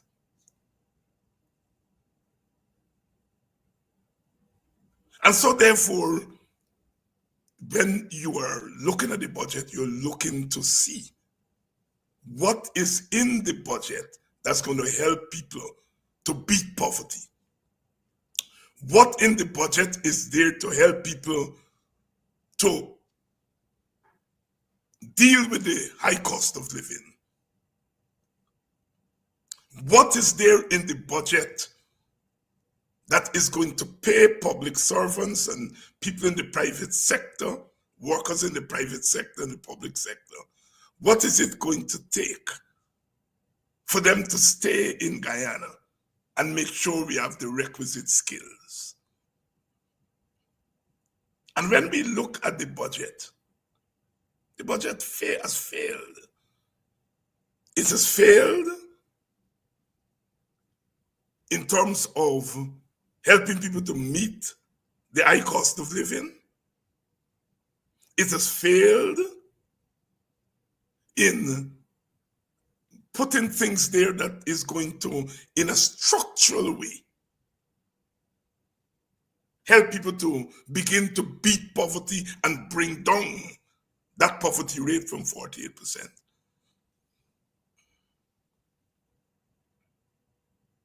When we look at the budget, what is there that is going to help us to deal with the chronic problems in education, illiteracy, high school dropout, keeping our teachers by paying them better wages?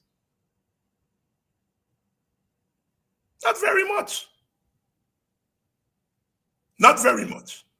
And so therefore, this budget does not speak to the real problems in Guyana and does not speak to the removing the impediments to development. And when we talk about development, development is not just infrastructural development, but human development. If you develop your roads and your bridges and you don't develop your people, you're not going to have development. There cannot be development without human development. And this budget does not tackle the problem of human development.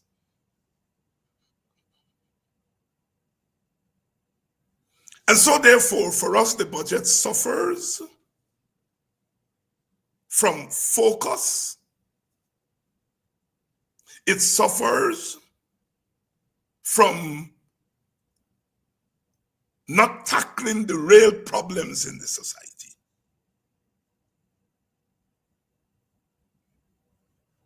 $55% of the budget is spent on infrastructure. Does that money, 55% of 1.3 trillion, that is more than half, does that money trickle down into the hands of poor people? No. That money trickles into the hands of the big contractors. So the priority of the government is to ensure money gets to the rich. And we know when we say the rich, it's not even rich across the line, across the board. It's rich who are close to the PPP. These little things, raise the threshold to 130. The tax threshold. Small. Raise old age pension by $5,000. Little thing. Giving $100,000 to babies that are not born. A little freak. A little cash grant here, a little freak. When you add up all those things, a little 40,000 because we care. When you add up all those things, they do not amount to any critical amount of money in the hands of poor people to help them to deal with cost of living in the first place, and to help them to begin the crawl out of poverty.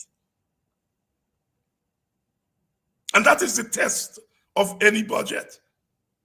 In the final analysis, do these little things that the budget is, little sweeteners, little sweeteners, rather than a comprehensive package that has a particular outcome in mind.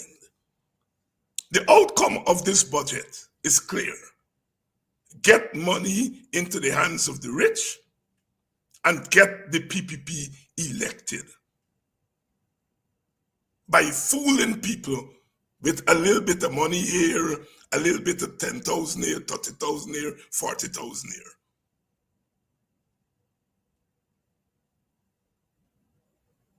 $100,000 cash grant. Yeah. People are fighting for it, as we notice, because it will help them to now be able to buy more greens in the market for a week or two. So people are fighting for it. You'll be able to buy a pair of sneakers for each child. And by the time they swing around, the $100,000 done. So the $100,000 does not help them to beat cost of living. It's a temporary relief for a week or two. It certainly doesn't help them to get out of poverty. What are you going to do with $100,000? Can you take it and invest in a small business? Can you go with $100,000 to the bank and borrow money against it so that you can build a proper house? No. So the budget focuses on mamagaing people, as the Trinidadians would say, fooling people. You get excited, boy, you're going to get a little raise, and then the little raise, within a week, it's gone. So you're fooling people. And you're hoping that people will get excited about it and vote for you at the election. So the outcome that they're looking for from this budget is to fool people with the hope that people will then vote for them at the next election. And the next outcome is, of course, making sure that their friends, who they're depending on to finance their campaign for the election. So you give the big contractor build the roads, and they take a quarter of the money that they're making and they donate it to Freedom House. So you end up giving yourself back money. It's a way of giving money to the party by passing it through their friends. It's a kind of budgetary, monetary money laundering. It's a kind of money laundering that the PPP is into. Giving money to themselves because they will get bribes as individuals, as we heard from the Sugate, and then the party is bribing also because the party is getting some of the money. And so that is what this budget is about.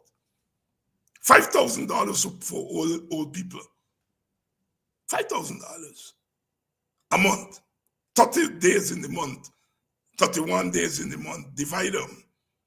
Divide $5,000 by 31 or 30. And you will see what people in effect are getting is about $16 or $17 per day raise. That's what old people are getting, if my math is correct. Well, no, 200. It'll be 166, 67. If you divide by 30 days. Yes, 160. It's about $160 per day. Maybe no $160 can barely maybe buy a sweet drink. So the raise the old people are getting is a sweet drink per day. Whatever $160 can buy. What can $160 buy? We know, we younger people know it can't buy a beer. Those of us who don't drink sweet drink. But if you're drinking sweet drink, I think the sweet drink price is about $200. So basically your raise that you're giving to old people is a sweet drink per day. That's the raise. When you break down the big number and you bring it down, that's what they are getting.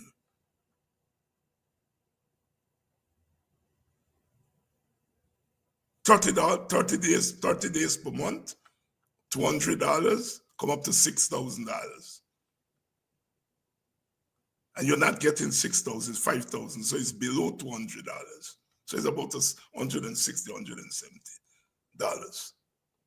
So this is a very depressing budget from the standpoint of ordinary people, because we are talking about those who are at the lower bracket, but there are those who are in the middle bracket who are not much better than those at the lower bracket. So there is not much in the budget for the majority of people in Guyana, and that is most depressing for a country that is earning the amount of money that we are earning. It is depressing what this budget is giving to ordinary people.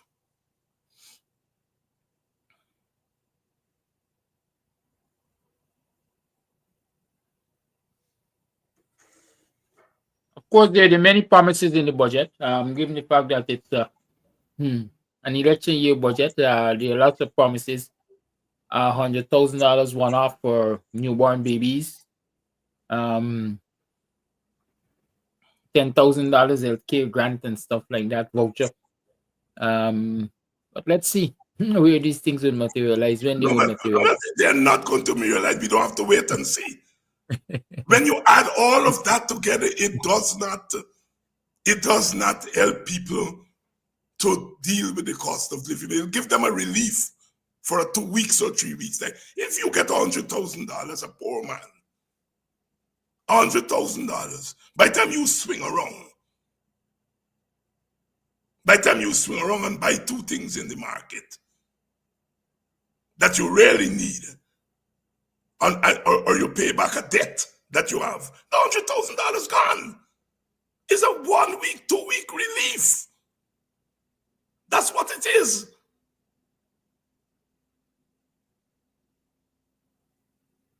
That's what it is. The question there, especially with the newborn babies grant, is whether or not you see that as a relief. Well, because the first guy make a baby to get it. Look, I know something about thing. I have, a grandchild. I have godchildren. And when I go home to Guyana, I would buy baby clothes for them. Because baby clothes are expensive in Guyana. And $100,000 is 500 Guyanese dollars, American dollar. And when I buy in clothes to carry home for my grandchild, it's over $500 I spend on buying clothes. So $100,000 to a newborn baby is to buy a first round of clothes. That's it. You begin to talk about baby food. I don't buy diapers and all them kind of thing. Just the clothes. And I know it costs more than $500. So I know that practically. So when you talk about $100,000 to a newborn, giving a parent of a newborn baby, basically that's $100,000 to buy the first set of clothes for the baby. Nothing else. Nothing else. I am not a woman who make a baby, but like I said, I have the practical experience of buying baby clothes for grandchildren and godchildren.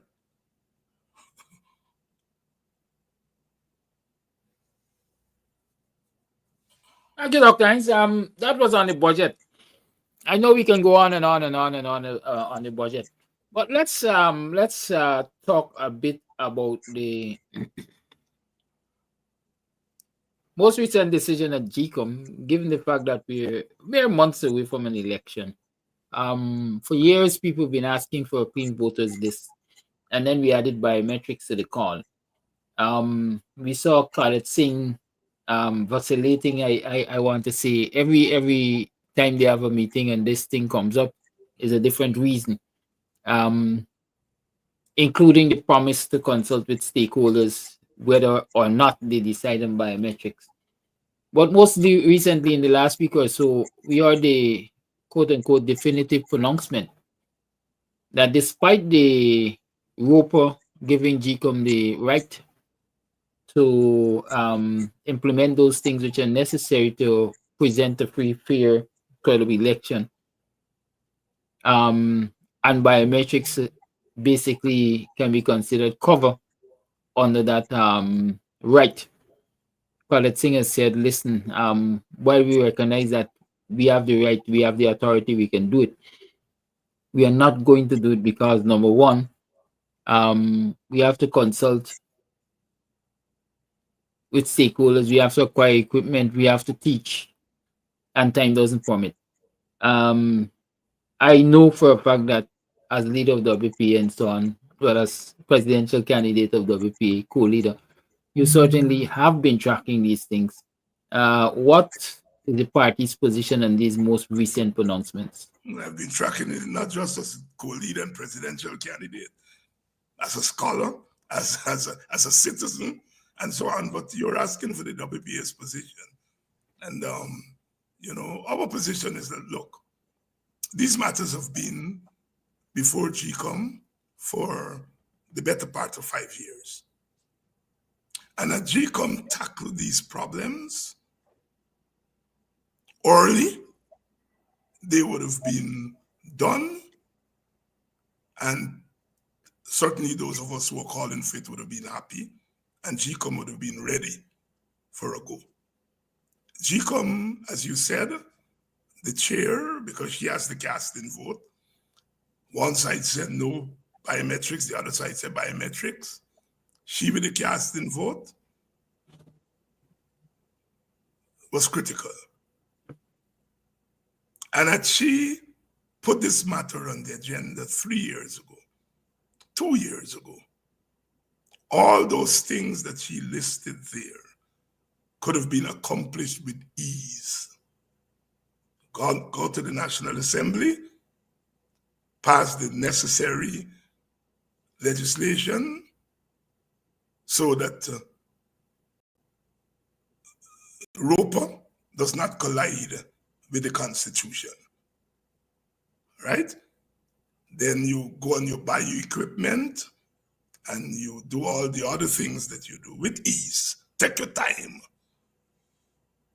She waited until a few months before the elections and then say, this thing could be done, but we don't have enough time to do it. That's campishness. That is campishness. You willingly, knowingly, deliberately drag your feet. Even when you pronounced it 3 months ago, it took you 3 months to give your ruling. Had you given your ruling 3 months ago, you would have had a full year. So she has scammed the system knowingly and deliberately.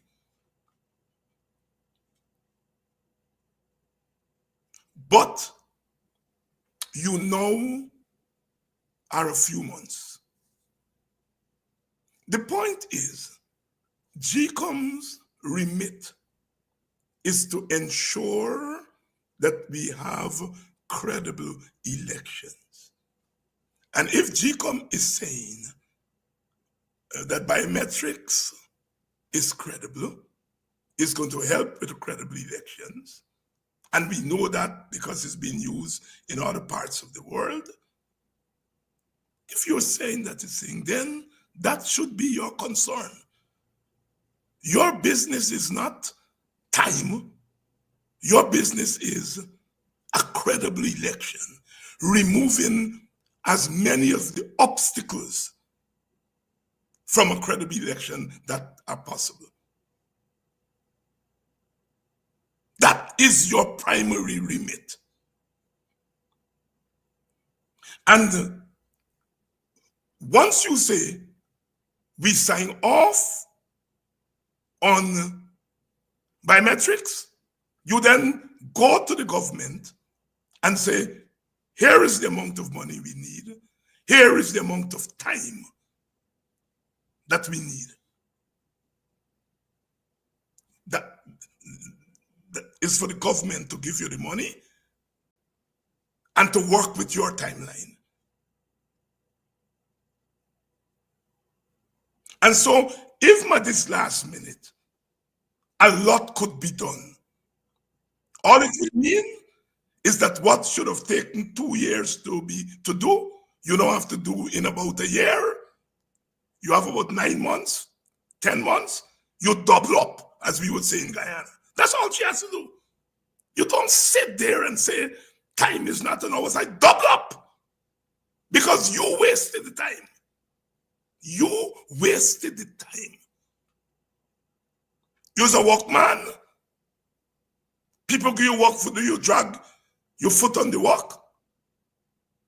People say, well, the deadline for the work is coming. If you want me to double up the deadline, you double up.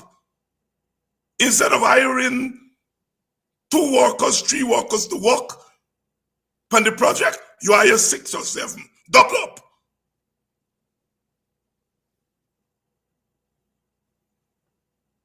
So that excuse that we don't have time is a foolish excuse.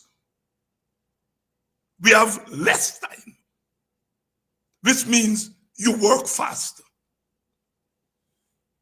So again, by saying we don't have enough time, you're scamping the system.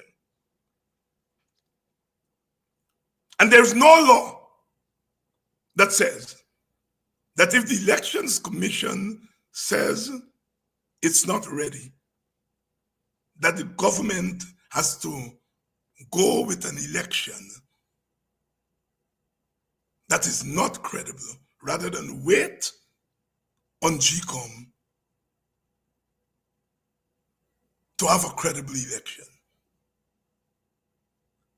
The opposition already said, my party, our party, the Working People's Alliance, we said that we will have no difficulty in extending the elections for a couple of months in order to get biometrics and get a clean voters list. And I don't think the PNC and the AFC will object to that. The PNC has already said, the leader of the opposition, is ready to go to Parliament and he will give his support to pass the necessary legislation. And we have precedents for it in Guyana. In 1990, when Carter brokered the agreement that we need a new Gcom We need a new list. You couldn't get it done in time for December of 1990 when the elections were due. And the PNC government at the time went to Parliament and asked for an extension. And that election was held on October 1992, a full 22 months later. Everybody agreed for the extension. That's all it takes. The Constitution doesn't prevent you. So when Jack Dio says he's for biometrics, if Gcom said he will find the money and give them and so on, but it has to be done before the due date for election, he's been a bully and scamping the system too. And the chair of Gcom, by tailoring what Gcom does to Jack Dio's deadline, she's scamping the system and bullying people too. And when you're being bullied, you have to fight back. Working People's Alliance is saying the joint opposition should not accept that ruling. And we should begin public action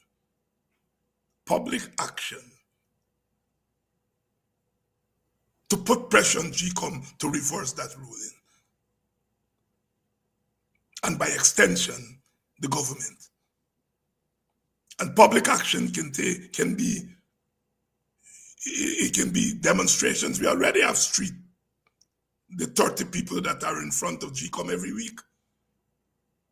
Mobilize now for hundreds and thousands to go there. You can hold public meetings, public rallies, public marches, picketing exercises. You're not breaking the law. You're putting people on the street. That is allowed by the Constitution.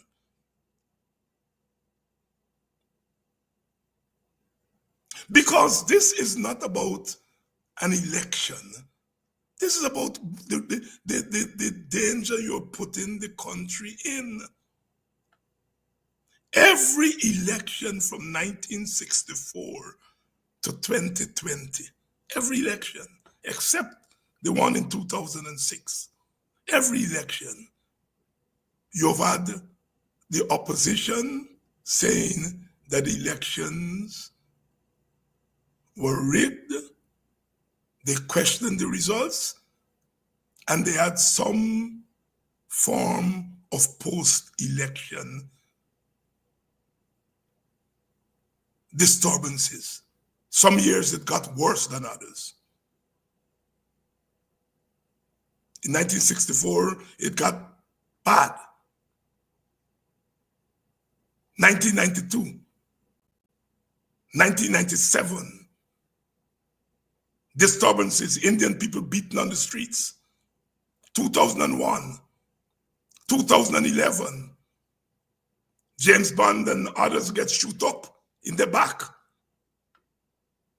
2020, Indian people beat up black people at Bushlat and beat up police, pelt up little children. WPA is saying, if you go to an election where half of the electorate does not agree with the rules, you're risking a repeat of those things.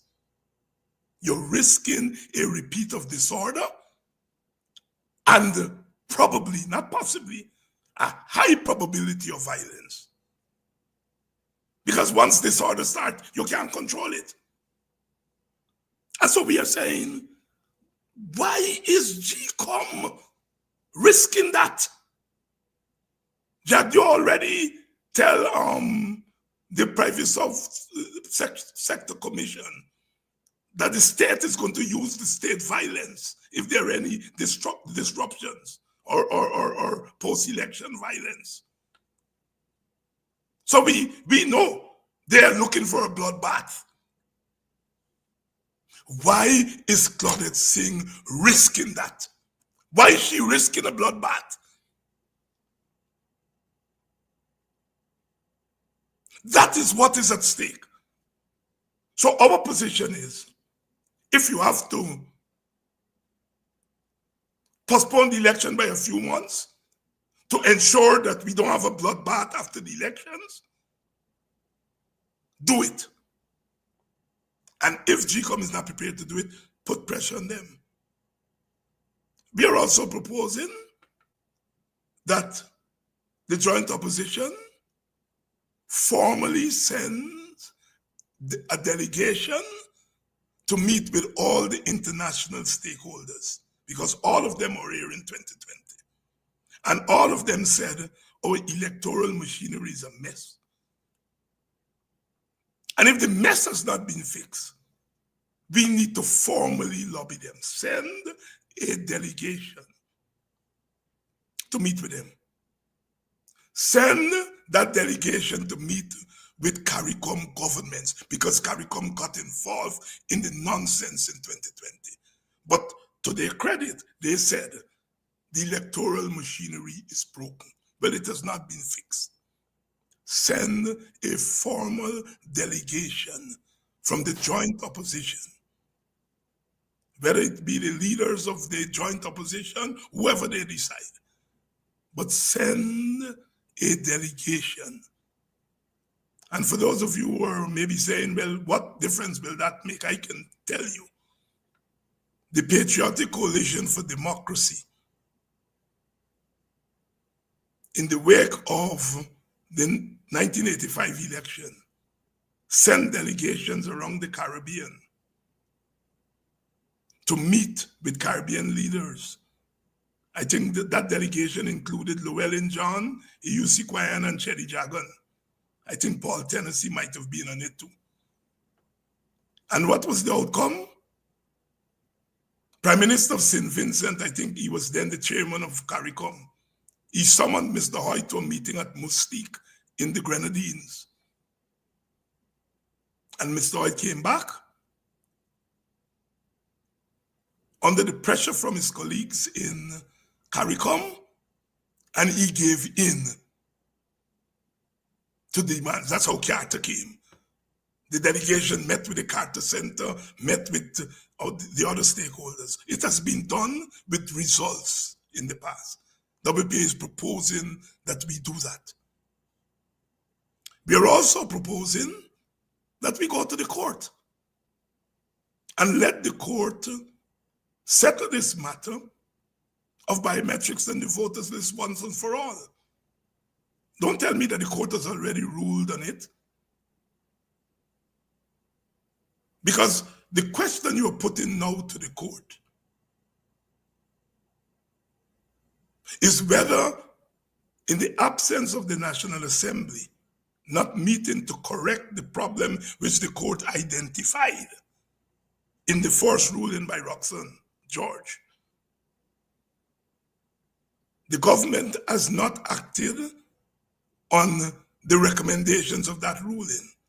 The ruling says you can't take people's name off the list who live overseas. You'll have to go and pass legislation to compile the voters list without doing that. Go back to the court, then pass legislation. Go back to the court. Also go to the court for the court to rule on whether Gcom not being ready with all the things that it needs to be, whether it is unconstitutional for Gcom to rush into an election that it is not prepared for. Go to the court for a ruling on that. Gcom cannot give us a choice between a rigged election happening on time or a credible election happening after the stipulated time. That's the choice they're giving us. You either take a flawed election that is on time or a proper election That is not on time. And we are saying it should not be a choice. It must always be the one option. A proper election, whether it's on time or not on time. And let the court rule whether Gcom, as you said, dropped the ball by not considering this issue 2 years ago. Go to the court. So WPA is recommending to go to the court, for the court to rule on those two matters, increase your public action, whether it's street protests, marches, picketing, go slow, whatever. A day of rest. Ask your supporters to take a day of rest. Don't go to work. Oh, there are so many ways of public protest. And we intend to formally approach the joint opposition with these proposals.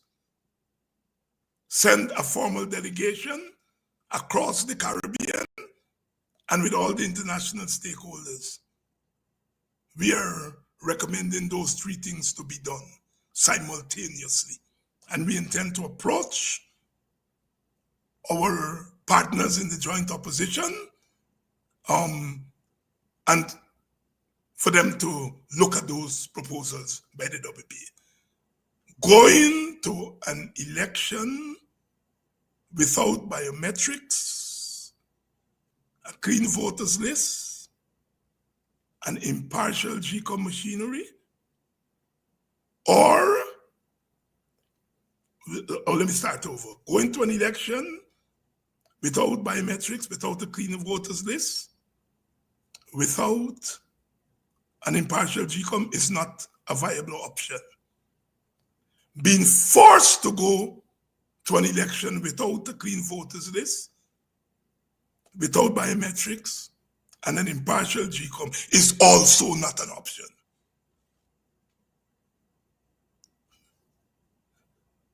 There's a little bit of nuance there. There's a little bit of nuance there. Because either way, you're playing with trouble. If the opposition doesn't go to the election, then the PPP and its minions will be forced to contest the election among themselves. And it would be foolish for the opposition to say they're boycotting the election and sit down and fold their hand. I can assure you they will fold their hand. And even if the opposition party leaders won't fold their hand, their supporters won't sit down and fold their hand. You're playing with trouble. Forcing them to go to the election with a flawed voters list, without biometrics, they're going to go, but they won't accept the thieving results after. And you're playing with trouble. So either way, whether the opposition contests or not contests, you're playing with trouble.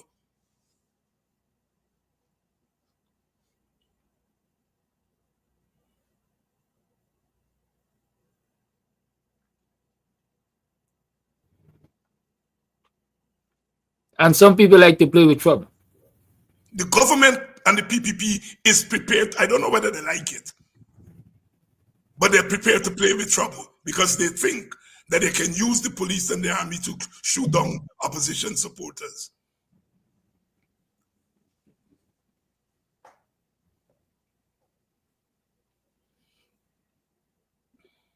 I hear a lot of people saying that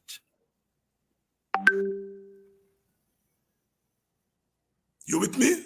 Or you yes, I'm with you. Or you reading the comments?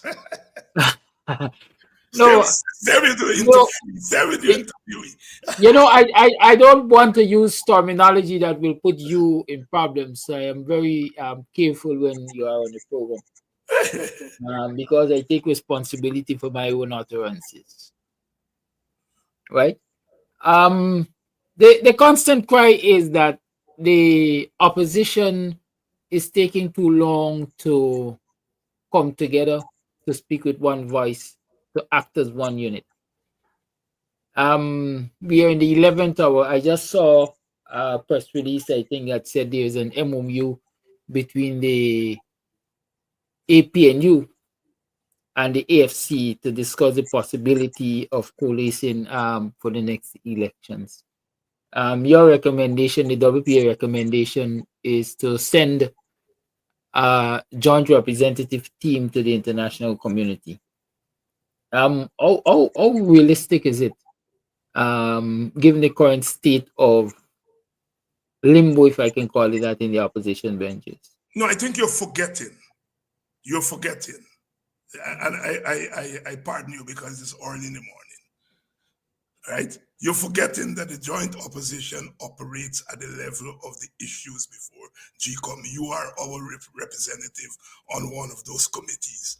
Right? So the opposition is dragging its feet on a coalition to contest the election, but they are working together as the joint opposition on matters of election. So I'm just reminding you of that. You mute yourself. You're playing around too much with the technology. You don't need to remind me. You need to inform the public. Well, right? your question assumes that. Yeah. And so I'm just saying that we are not dragging our feet when it comes to the Gcom matters. We are working together on Gcom matters. We are dragging our feet on announcing a coalition to contest the election. Very well. Now with that out of the way, let me stick with this recent release I see. The FC says they are in these discussions with the APNU about the possibility of coalition, but they are prepared to go the elections alone should it become necessary. WP has a similar position. I cannot speak for the AFC. You know what is the WPA's position, and I think the public knows the WPA's position. We have said very clearly over and over, going to an election by ourselves is a last resort. Our first resort is going as a coalition. We've said that 1,000,000 times, all right?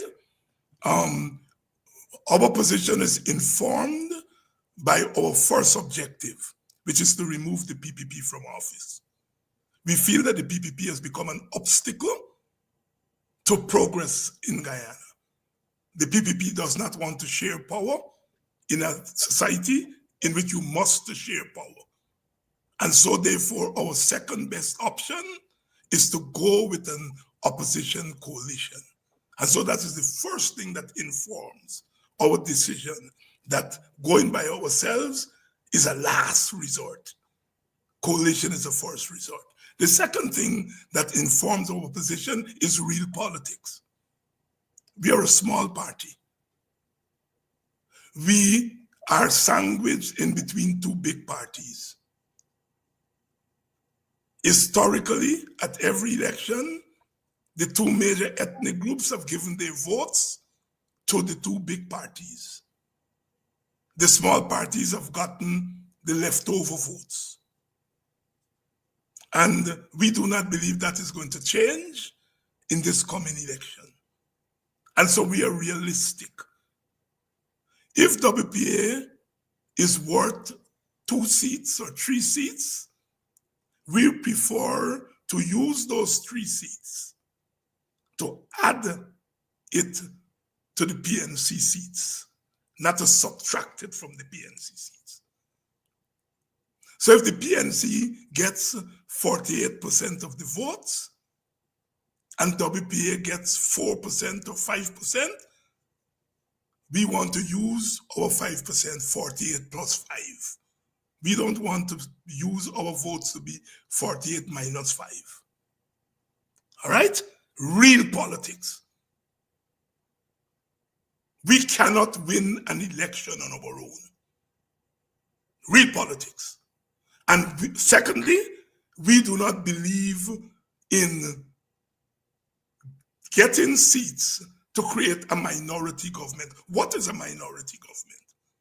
A minority government is where one of the two big parties will be in power, and we will use our two or three seats or 4 seats to hold them accountable. This country doesn't want hold accountable. This country wants a cleanup. A cleanup. If you go for a minority government and the PPP wins the presidency, it remains in government. We saw that in 2011. We saw that in 2011. All right? So we take that minority government thing off the table. Now, if you had two parties who were prepared to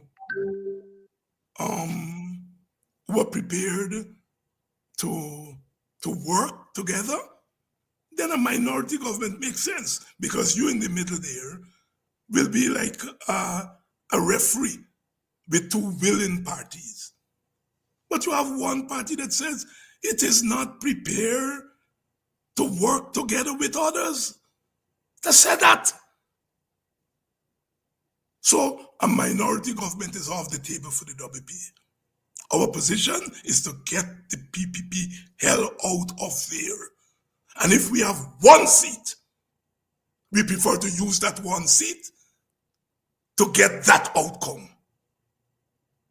The third thing that drives us, again, we are realistic. We feel we could, in a fair, level playing field, where people are not worried that if they vote for a third party, they would be keeping somebody out or helping somebody, in a fair thing where at the end of the day, everybody will sit down in a government, so the people are free to vote for a small party, and not fair that the vote would be a wasted vote. In that scenario, we think we can win 3-4 seats at a minimum. We think so. We think we can win 3-4 seats at a minimum. And so those people who vote for us, we don't want to use their vote to umpire. We want to use their vote for them to be a batsman or a bowler. Are you hear me? Let me repeat cricket language. We do not want to take your support, whether it's in votes or donations, to be an umpire. All right? We want you in the game. So whether it's 1 seat, 2 seats, or 3 seats, the WPA is worth. We want to use those seats to be a batsman or a bowler, not an umpire. So we are driven by real politics. We are driven by the objective that no single party should have a monopoly on our country. I do not and cannot live in a country where $1.3 trillion of my money is controlled by 3 or 4 Indian men in a country that got Amerindians, black people, and their representatives are not there to spend $1.3 trillion. The PPP passed the budget. They announced the budget. Next week, they're going to talk, and at the end of the day, the PPP will pass that budget. And that budget was prepared by Bara Jagdeo, and maybe get a little help from Ashni Singh and a couple of friends them in the private section commission. Why a group of Indian men should have the sole authority to spend $1.3 trillion of our money. I reject that. WPA rejects that. And by the same token, why should 3 or 4 black men have that authority? Again, in an ideal world, we would prefer a national government where we have our differences, different in our worldview, different in ideology, different in our ethnic base, but we are agreed on developing our country. Ideally, we would love that. The PPP has closed the door to that.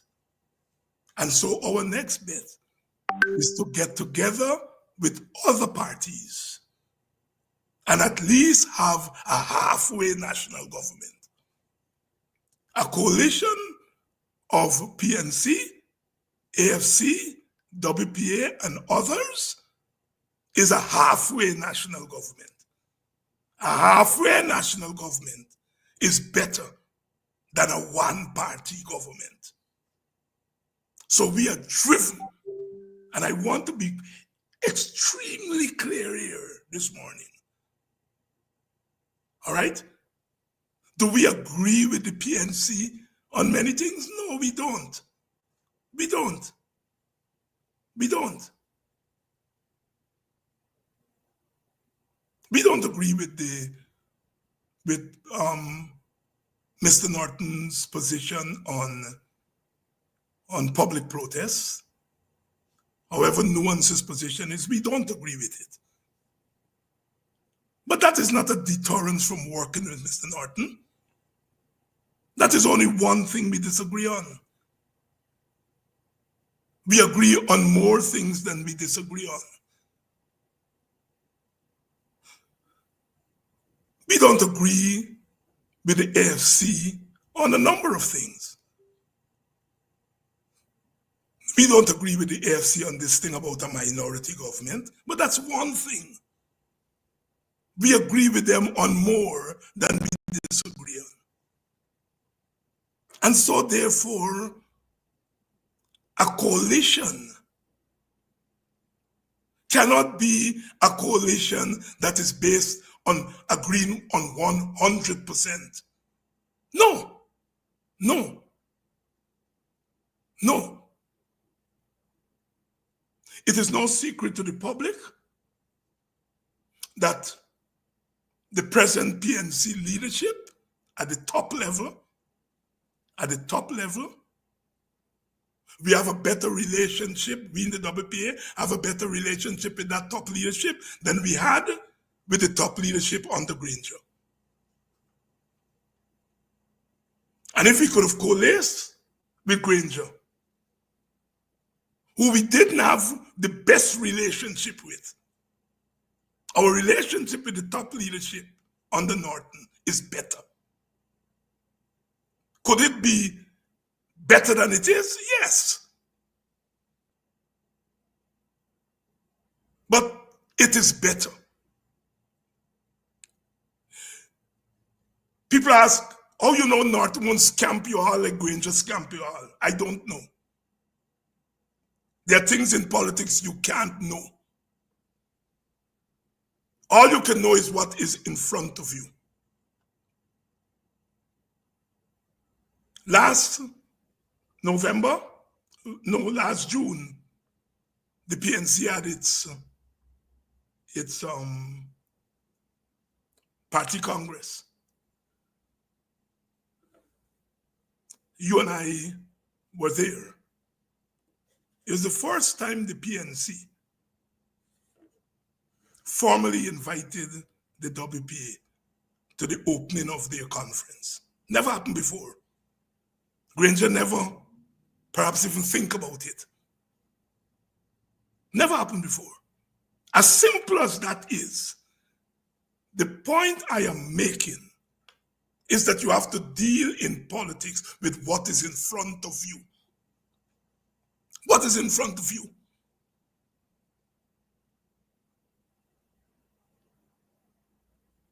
So I can't tell you whether Norton will try a thing with me. Maybe he would. We don't know. But we have to take what is in front of us and we deal with obstacles as they arise. That is, we, smaller parties like AFC and WPA, we have to give our experience in the coalition under Granger. We just have to make it more difficult for the big party to walk all over us. There's no guarantee that the big party won't walk all over us. All we have to do is to make it more difficult. Big parties will always throw their weight around. Big brother, big sister, always throw their weight around. That's life.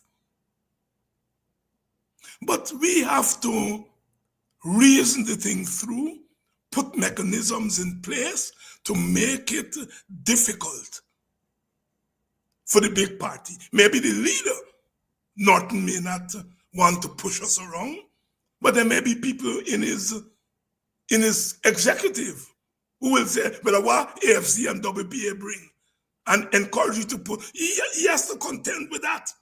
The leader of a big party has to contend with what he or she thinks, but also what their members are supposed to do.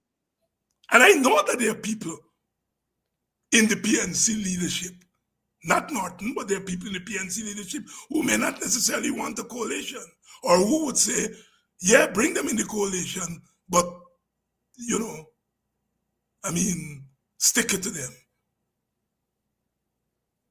You know, that all those things they're possible. But you can't make those things a deterrence and say, because I fear that they will beat me up, I am not going to go there. No, you go there and you fight.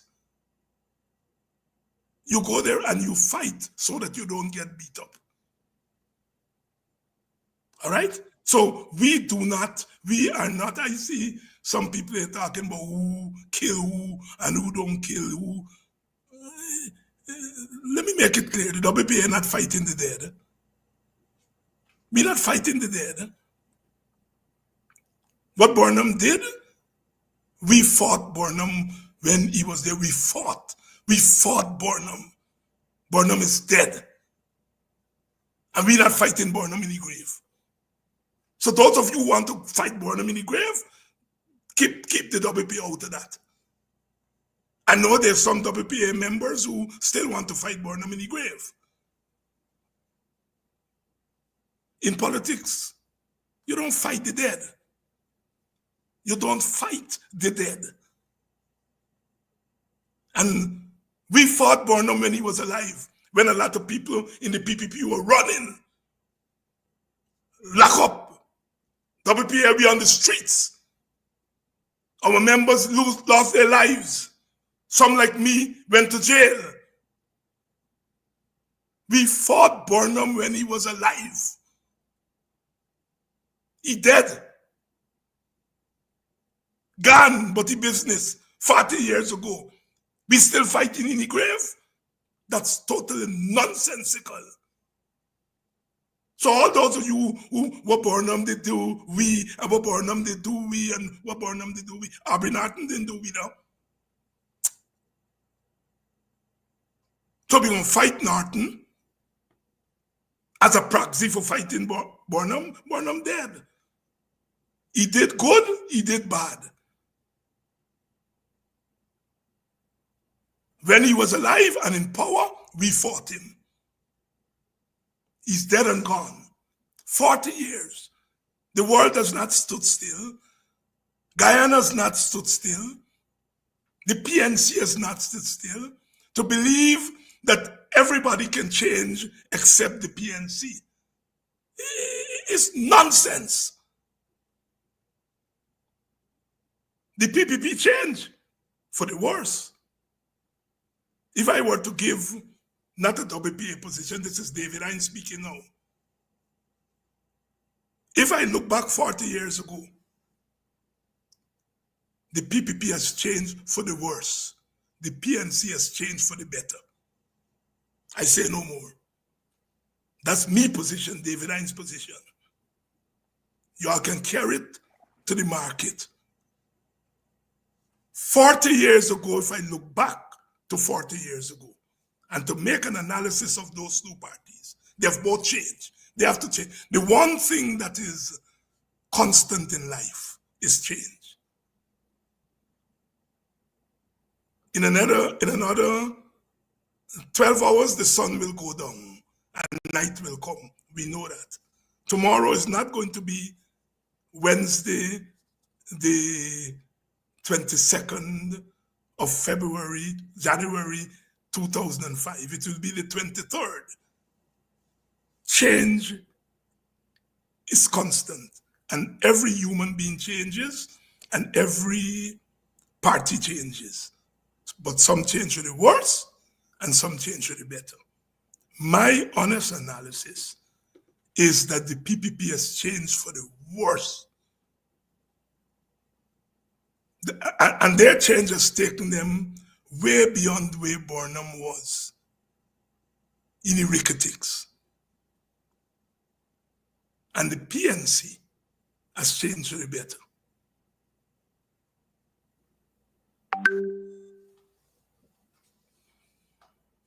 Okay, Dr. Hines. It's 7 minutes to the 9 o'clock hour. I know folks are anxious to call in and so on and so forth, but it's 7 minutes to the 9 o'clock hour. We usually close the program at 9. There are a few voice notes. Let me see if I can play them. See if you have any responses to them. I don't know what they are, but I'm playing them.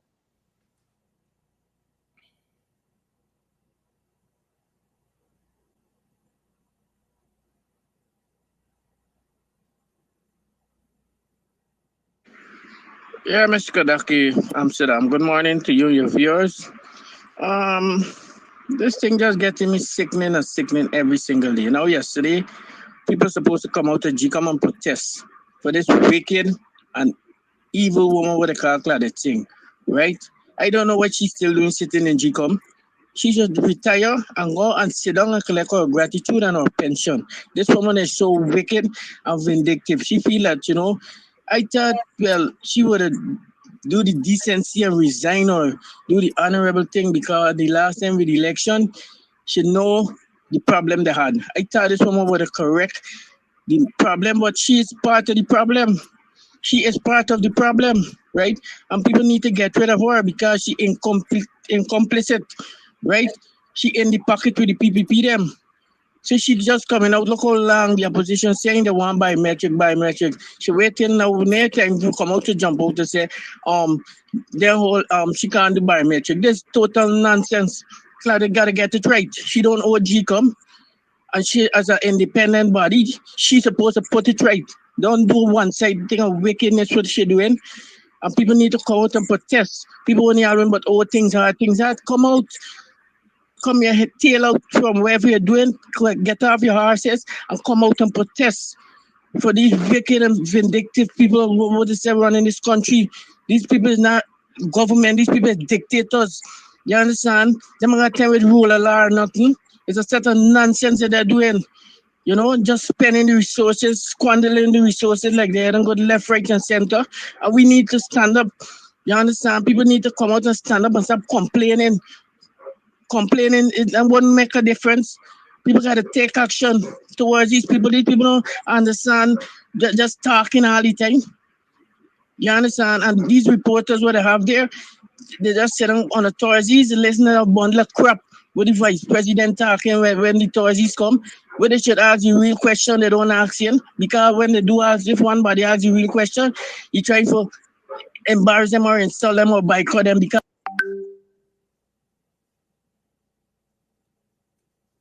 why? They don't want to face the thing. You know why people they don't want a procurement commission and all them thing because they just thieving out the resources like left, right, and center, like they hadn't gone and doing a bundle of nonsense. Nobody didn't expect that, the budget 2025 would be better because these people so corrupt and vindictive, So nobody wouldn't feel well. They got no decency to bring out a normal budget. What the simple pensioners?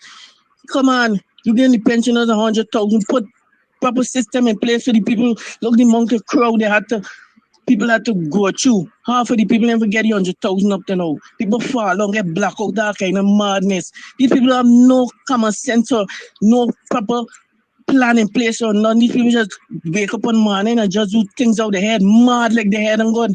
You know, they just got the money, they just thieving the money left, right, and center. And contractors, this body getting a drawback, the body getting a drawback, friends, family, favorite, and doing a bundle of nonsense with the resources. But there's only time with them. This guy don't sleep. God don't like ugly, you know. And we people need to get up and stand up and stop talking and hollering, but things hard and things hard. God say help those who help themselves. And we need to get up off our horses and come down and protest and do the normal regular things. That's how these people can understand. Don't let these people feel that own this country. It's easy people put them in there and we have to put them in and we could take them out. Thank you very much. Good morning, Mr. Amsterdam and Dr. David Hines. One sweetie, an ordinary mint or sweetie is $20, 5 for $100. The smallest sweet drink is $260, someplace $280.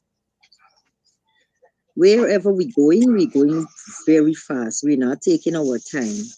You know, it's a take time and peel pine. Well, we're not taking the time. We're going with a haste. We're going with a rush. I don't know, but it's really, really hard. Really hard.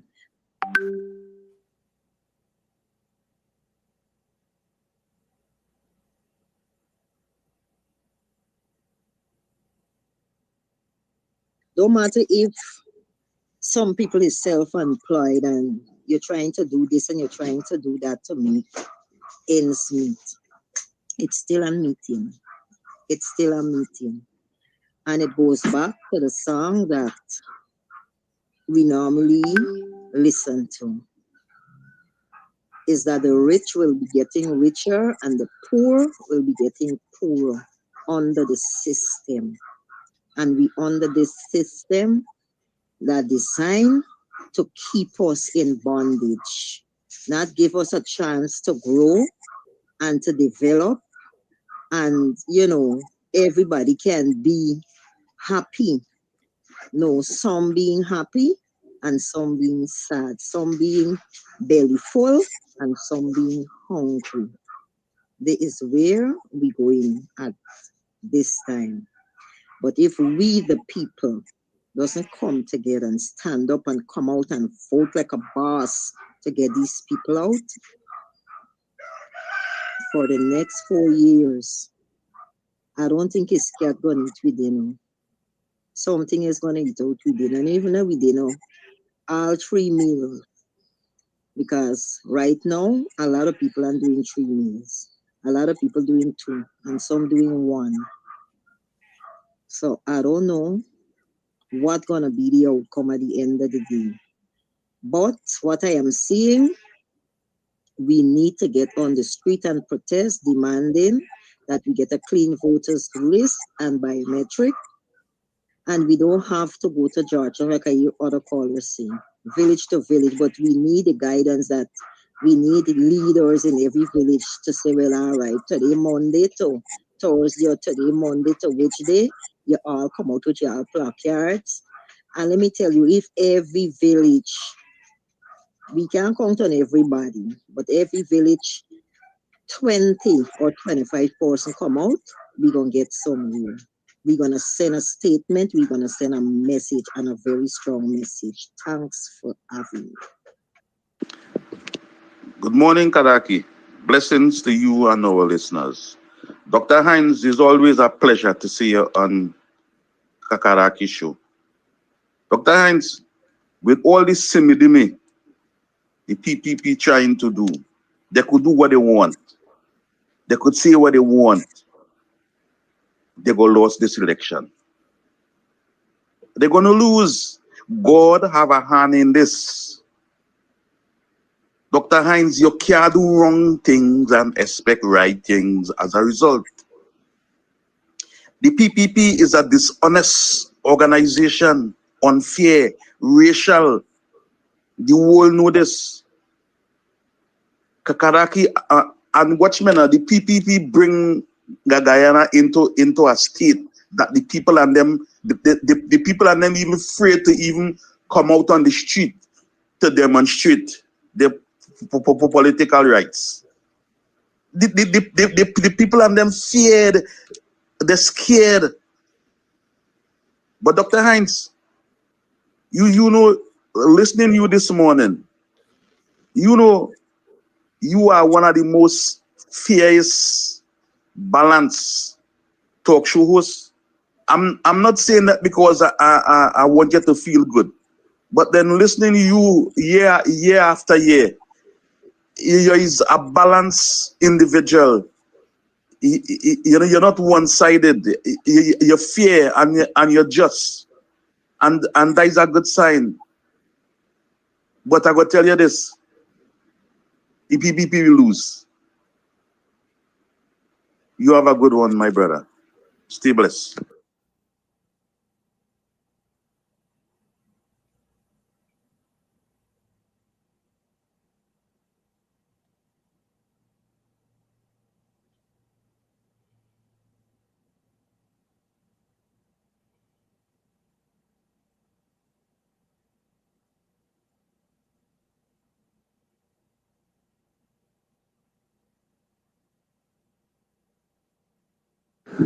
Morning, captains. A question, Dr. Especially because he's a good historian. There are a lot of fellow in the private sector state was claiming, trying to tell people that the country was bankrupt. That's why they started to make people pay for university. Is this true or is nonsense?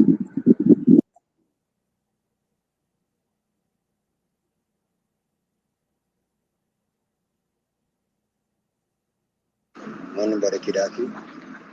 Morning, Honorable Dr. Hans. Dr. Hans, big up yourself 1,000 times. Big up yourself on the WPA. I like how you have come out and show the nation you are so strong, ever like before. You understand me? And big up to the AFC to join in this coalition. Coalition is the way to go. Coalition is the way to go, Guyanese. And if we want to get rid of this installed government, for all that they have done to us, 23 years plus 4 years, Guyanese. Guyanese, we don't want to see nothing more. Rally around the opposition. Rally around Dr. Hines, Nigel Hughes, and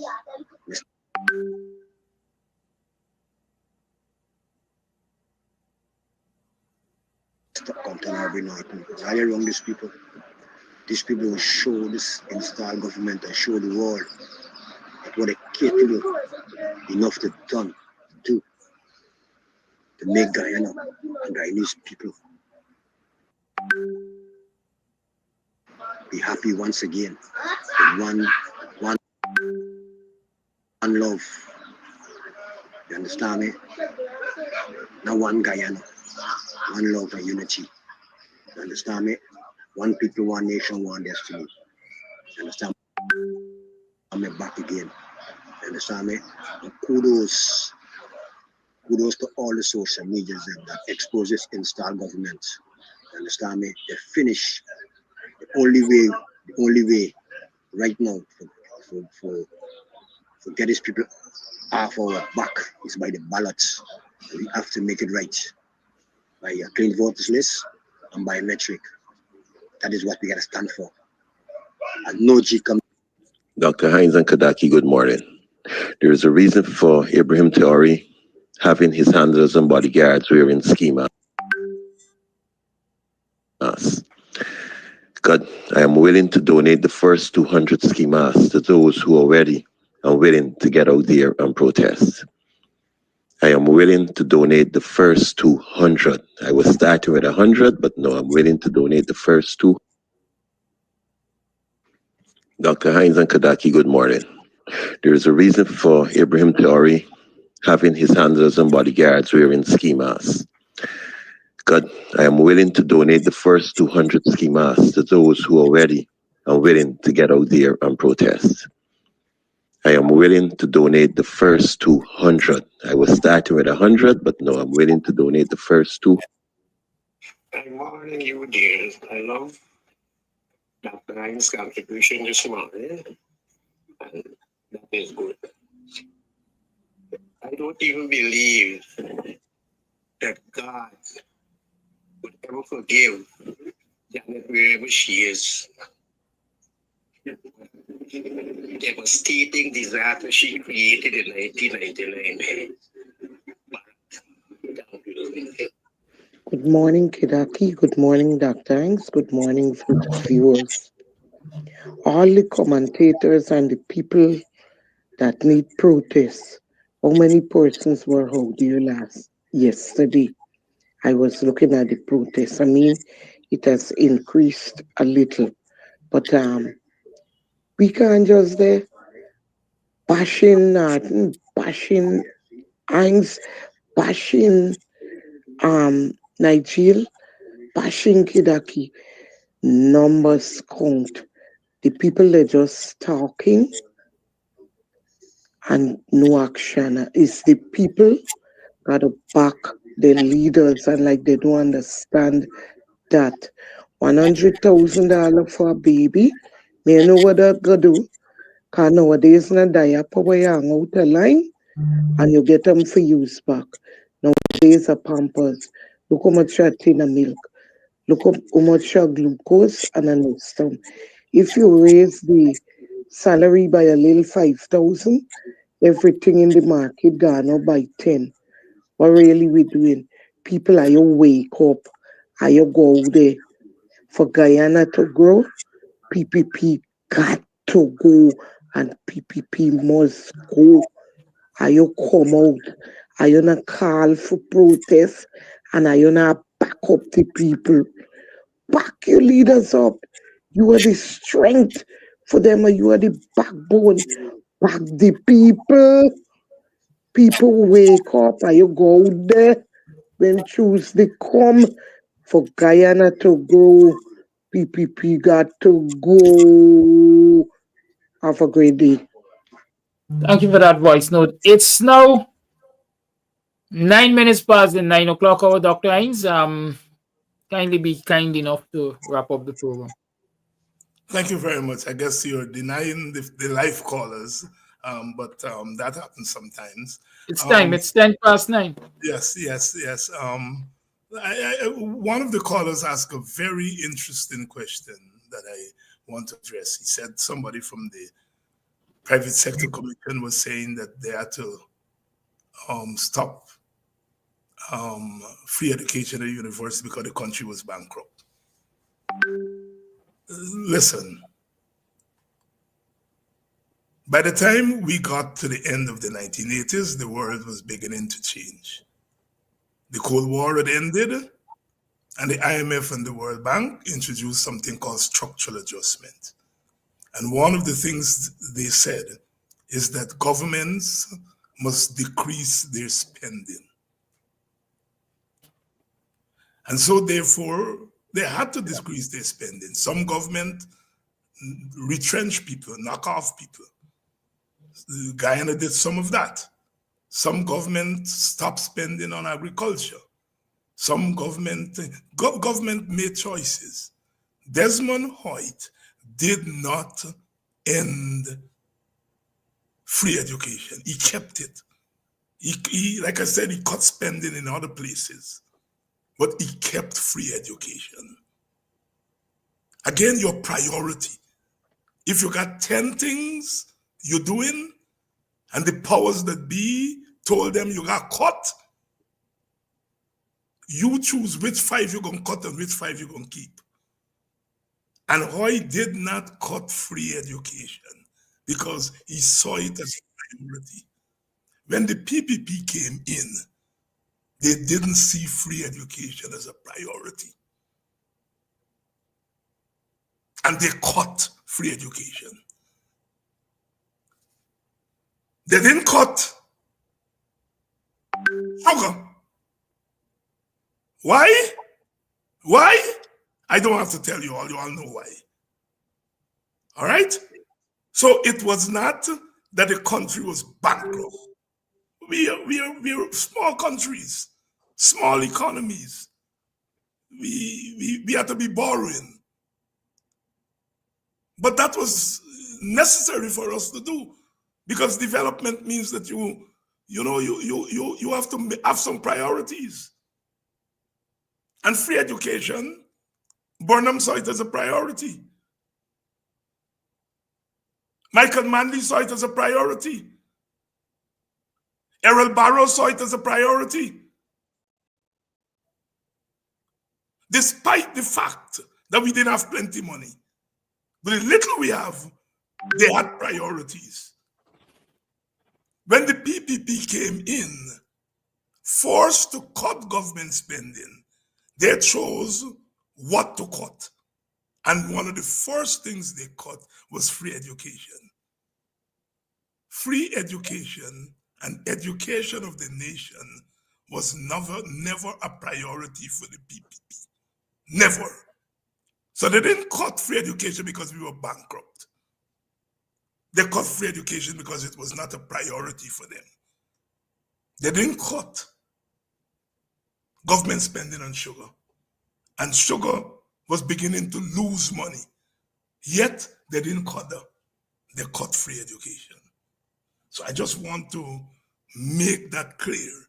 And so that when they come to you all and give you all this nonsense, that they inherit a bankrupt economy from the PNC and all that nonsense.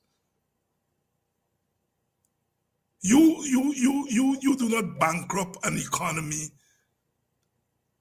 that in which you inherit from colonialism. You're saying that the economy that we inherit from colonialism wasn't bankrupt? What can be more bankrupt than colonialism? In the early years of independence, all of us in the Caribbean, in Africa, in the so-called third world, we were challenged with turning plantations into nations. On the plantation, all they needed us to do was to cut cane. You didn't have to go to school to learn to cut cane. So education was not a priority for the colonials. You didn't have to go and learn welding to know how to cut cane. You didn't need mechanics to know how to cut cane. You didn't need nurses to know how to cut cane. You didn't need teachers to know how to cut cane. Now you're independent. And you got to build a nation. And you inherit cane, sugar cane. The prices of sugar cane drop. Europe no longer had a sweet tooth. Europe had moved on from sugar. So the demand for sugar dropped. And all we had was sugar. We get luck with little bauxite for a time. And so funds were always short. But Burnham and Barrow and Manley and them saw the importance of education in the long run. And they invested in it. Had it not been for free education, nothing like me would have seen university door. My parents just couldn't afford it. Nigel Hughes, all of them. Aubrey Norton, all of us benefited. All the bright people you see now and the political, you check them. All we benefited from free education. And some of us would not have been able to see university if we had to pay. And so therefore, they invested in it. And God bless Desmond White. He cut things, he retrenched people. But he didn't cut free education. The PPP cut free education because they're anti-education. Till up to now they are. They're anti-education. All right? So it was not about bankruptcy. All right? It was about misplaced priorities. And we see that up to today. I am very glad that, we were able to have this discussion this morning. And, in political discourse, Sometimes you don't plan to say certain things, but the conversation takes you there and you address certain things. And I'm very glad for these programs because we get a chance to enter into public discussion and public discourse. And for me, the discourse must lead to mobilization. So I hope that what I have been able to say here this morning leads us to mobilize more. Now, I sympathize. Yes, Morris Bishop also. In fact, in 4 years of the revolution, Grenada almost wiped out illiteracy. Almost. They had what you call literacy brigades, which they trained and they went into communities. Children were teaching their mothers and grandfathers to read and write. That is vision. That is vision. And one thing, you can cuss Burnham, and I did my fair cussing of both the Burnhams and the Barrows and the Manleys and so forth. But one thing you can't cuss them for, they had vision. They had vision. They may have erred in the implementation of the vision. They may have become too heavy-handed in the way they dealt with people who dissented from them. But they had vision. What these here today don't have. Don't have. Now, never anywhere in the world at any time have people just get up and say, I'm going out and protest.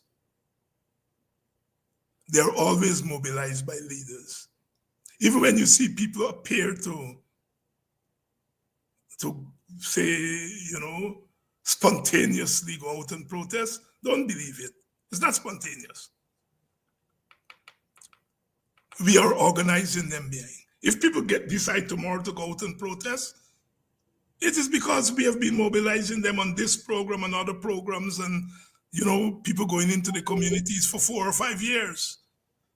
People don't get up just and say going out and protest. People are mobilized to protest. And if you mobilize 100, then another 20 gonna say, bye, look, it's 100, or let me go and join. People are less likely to go and join you if you're 10 or you're 15. And so I think we, the political leadership, have to mobilize. And I'm saying it now that protest in front of Gcom was started by Kidaki Amsterdam.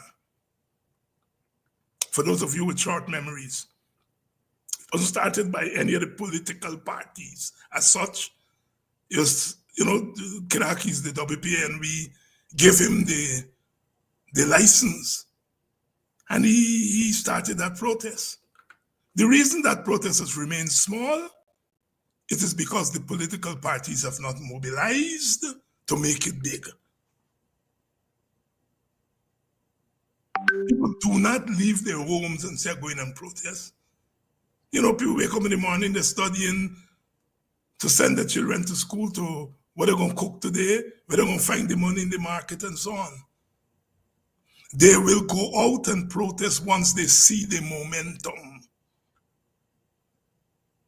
But the initial protest has to be mobilized. Again, I repeat, it was Kidaki who mobilized the 20, 30 people who started that protest. So in a sense, you can say the early mobilization was done by the WP.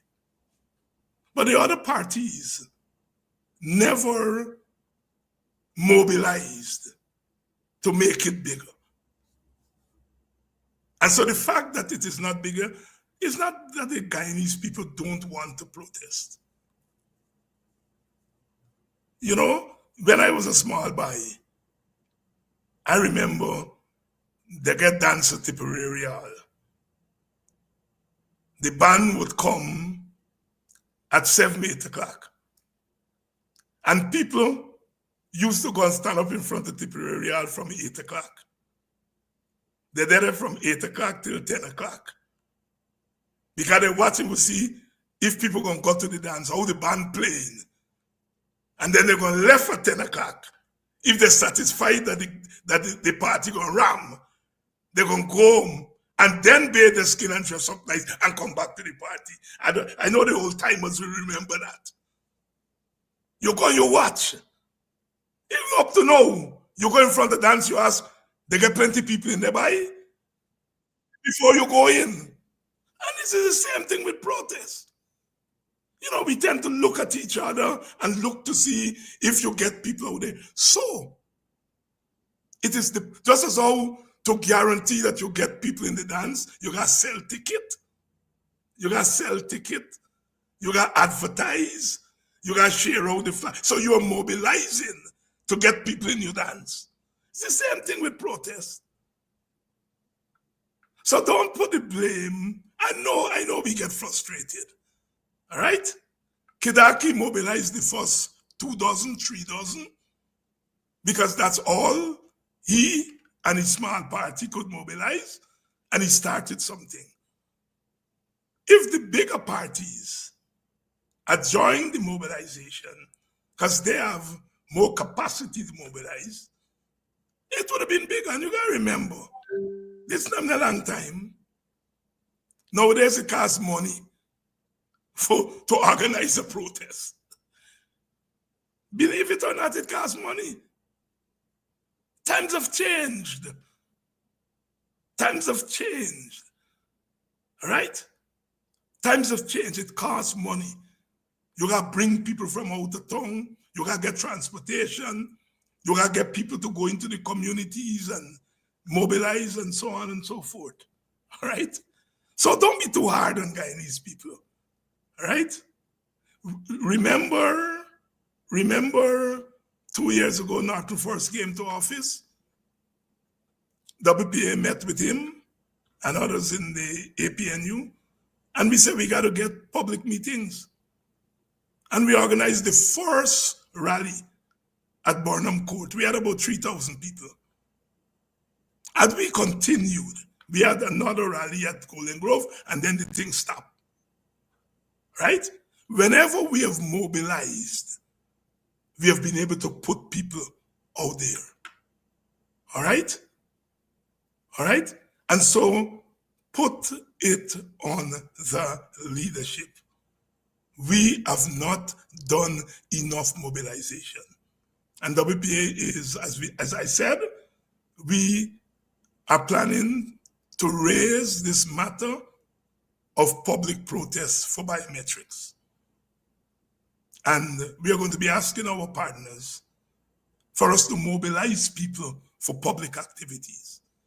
And as one caller said, not just in Georgetown, wherever people are, you mobilize there. Like I said, public meetings, picketing exercise, marches, they're all forms of public mobilization.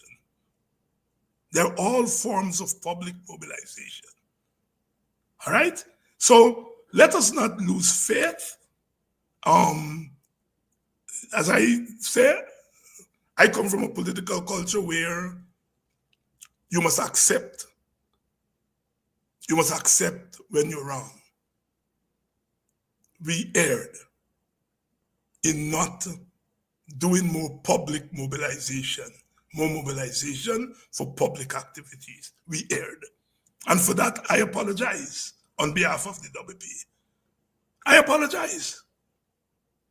My brother leaders, they may not, apologize, but I apologize. I apologize on behalf of the WPA for not doing better in mobilizing people and bringing them out in the public space.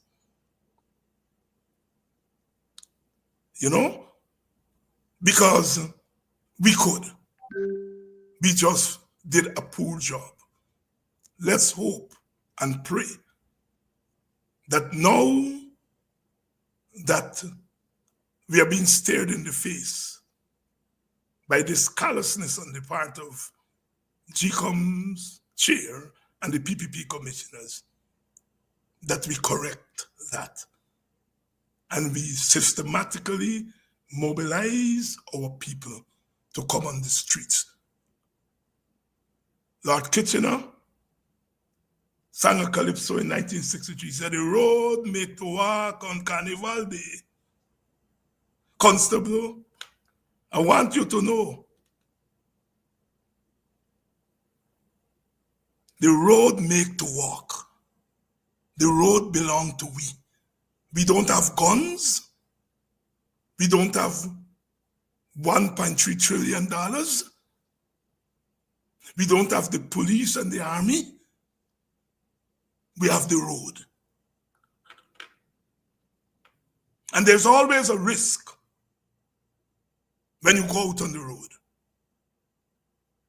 But it's easier to shoot down 10 of us than 10,000 of us. It's easier to shoot down 10 of us than 10,000 of us. And the teachers showed us how to mobilize people to go on the road. The teachers showed how to mobilize people and go on the road.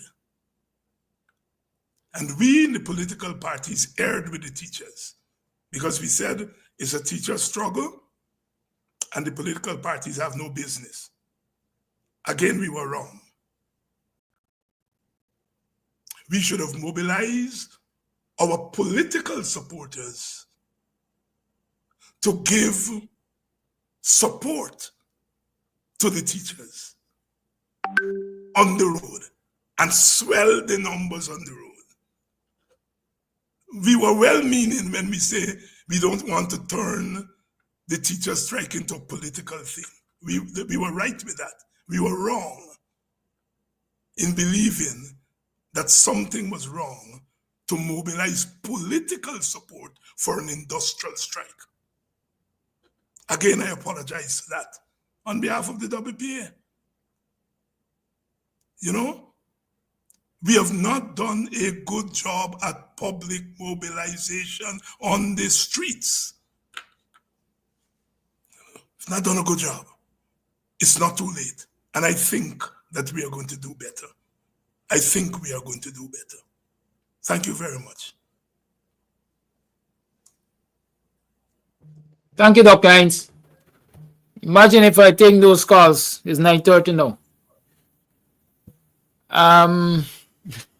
You all have a good day. Thank you for joining the program. Be safe, and I'll join you tomorrow morning with Winston Jordan as we talk about the budget and budgetary measures and so on. Remember, the after lunch, Big People Bacchanal Oldies comes up on Sunday. We have tickets available. We would welcome your support.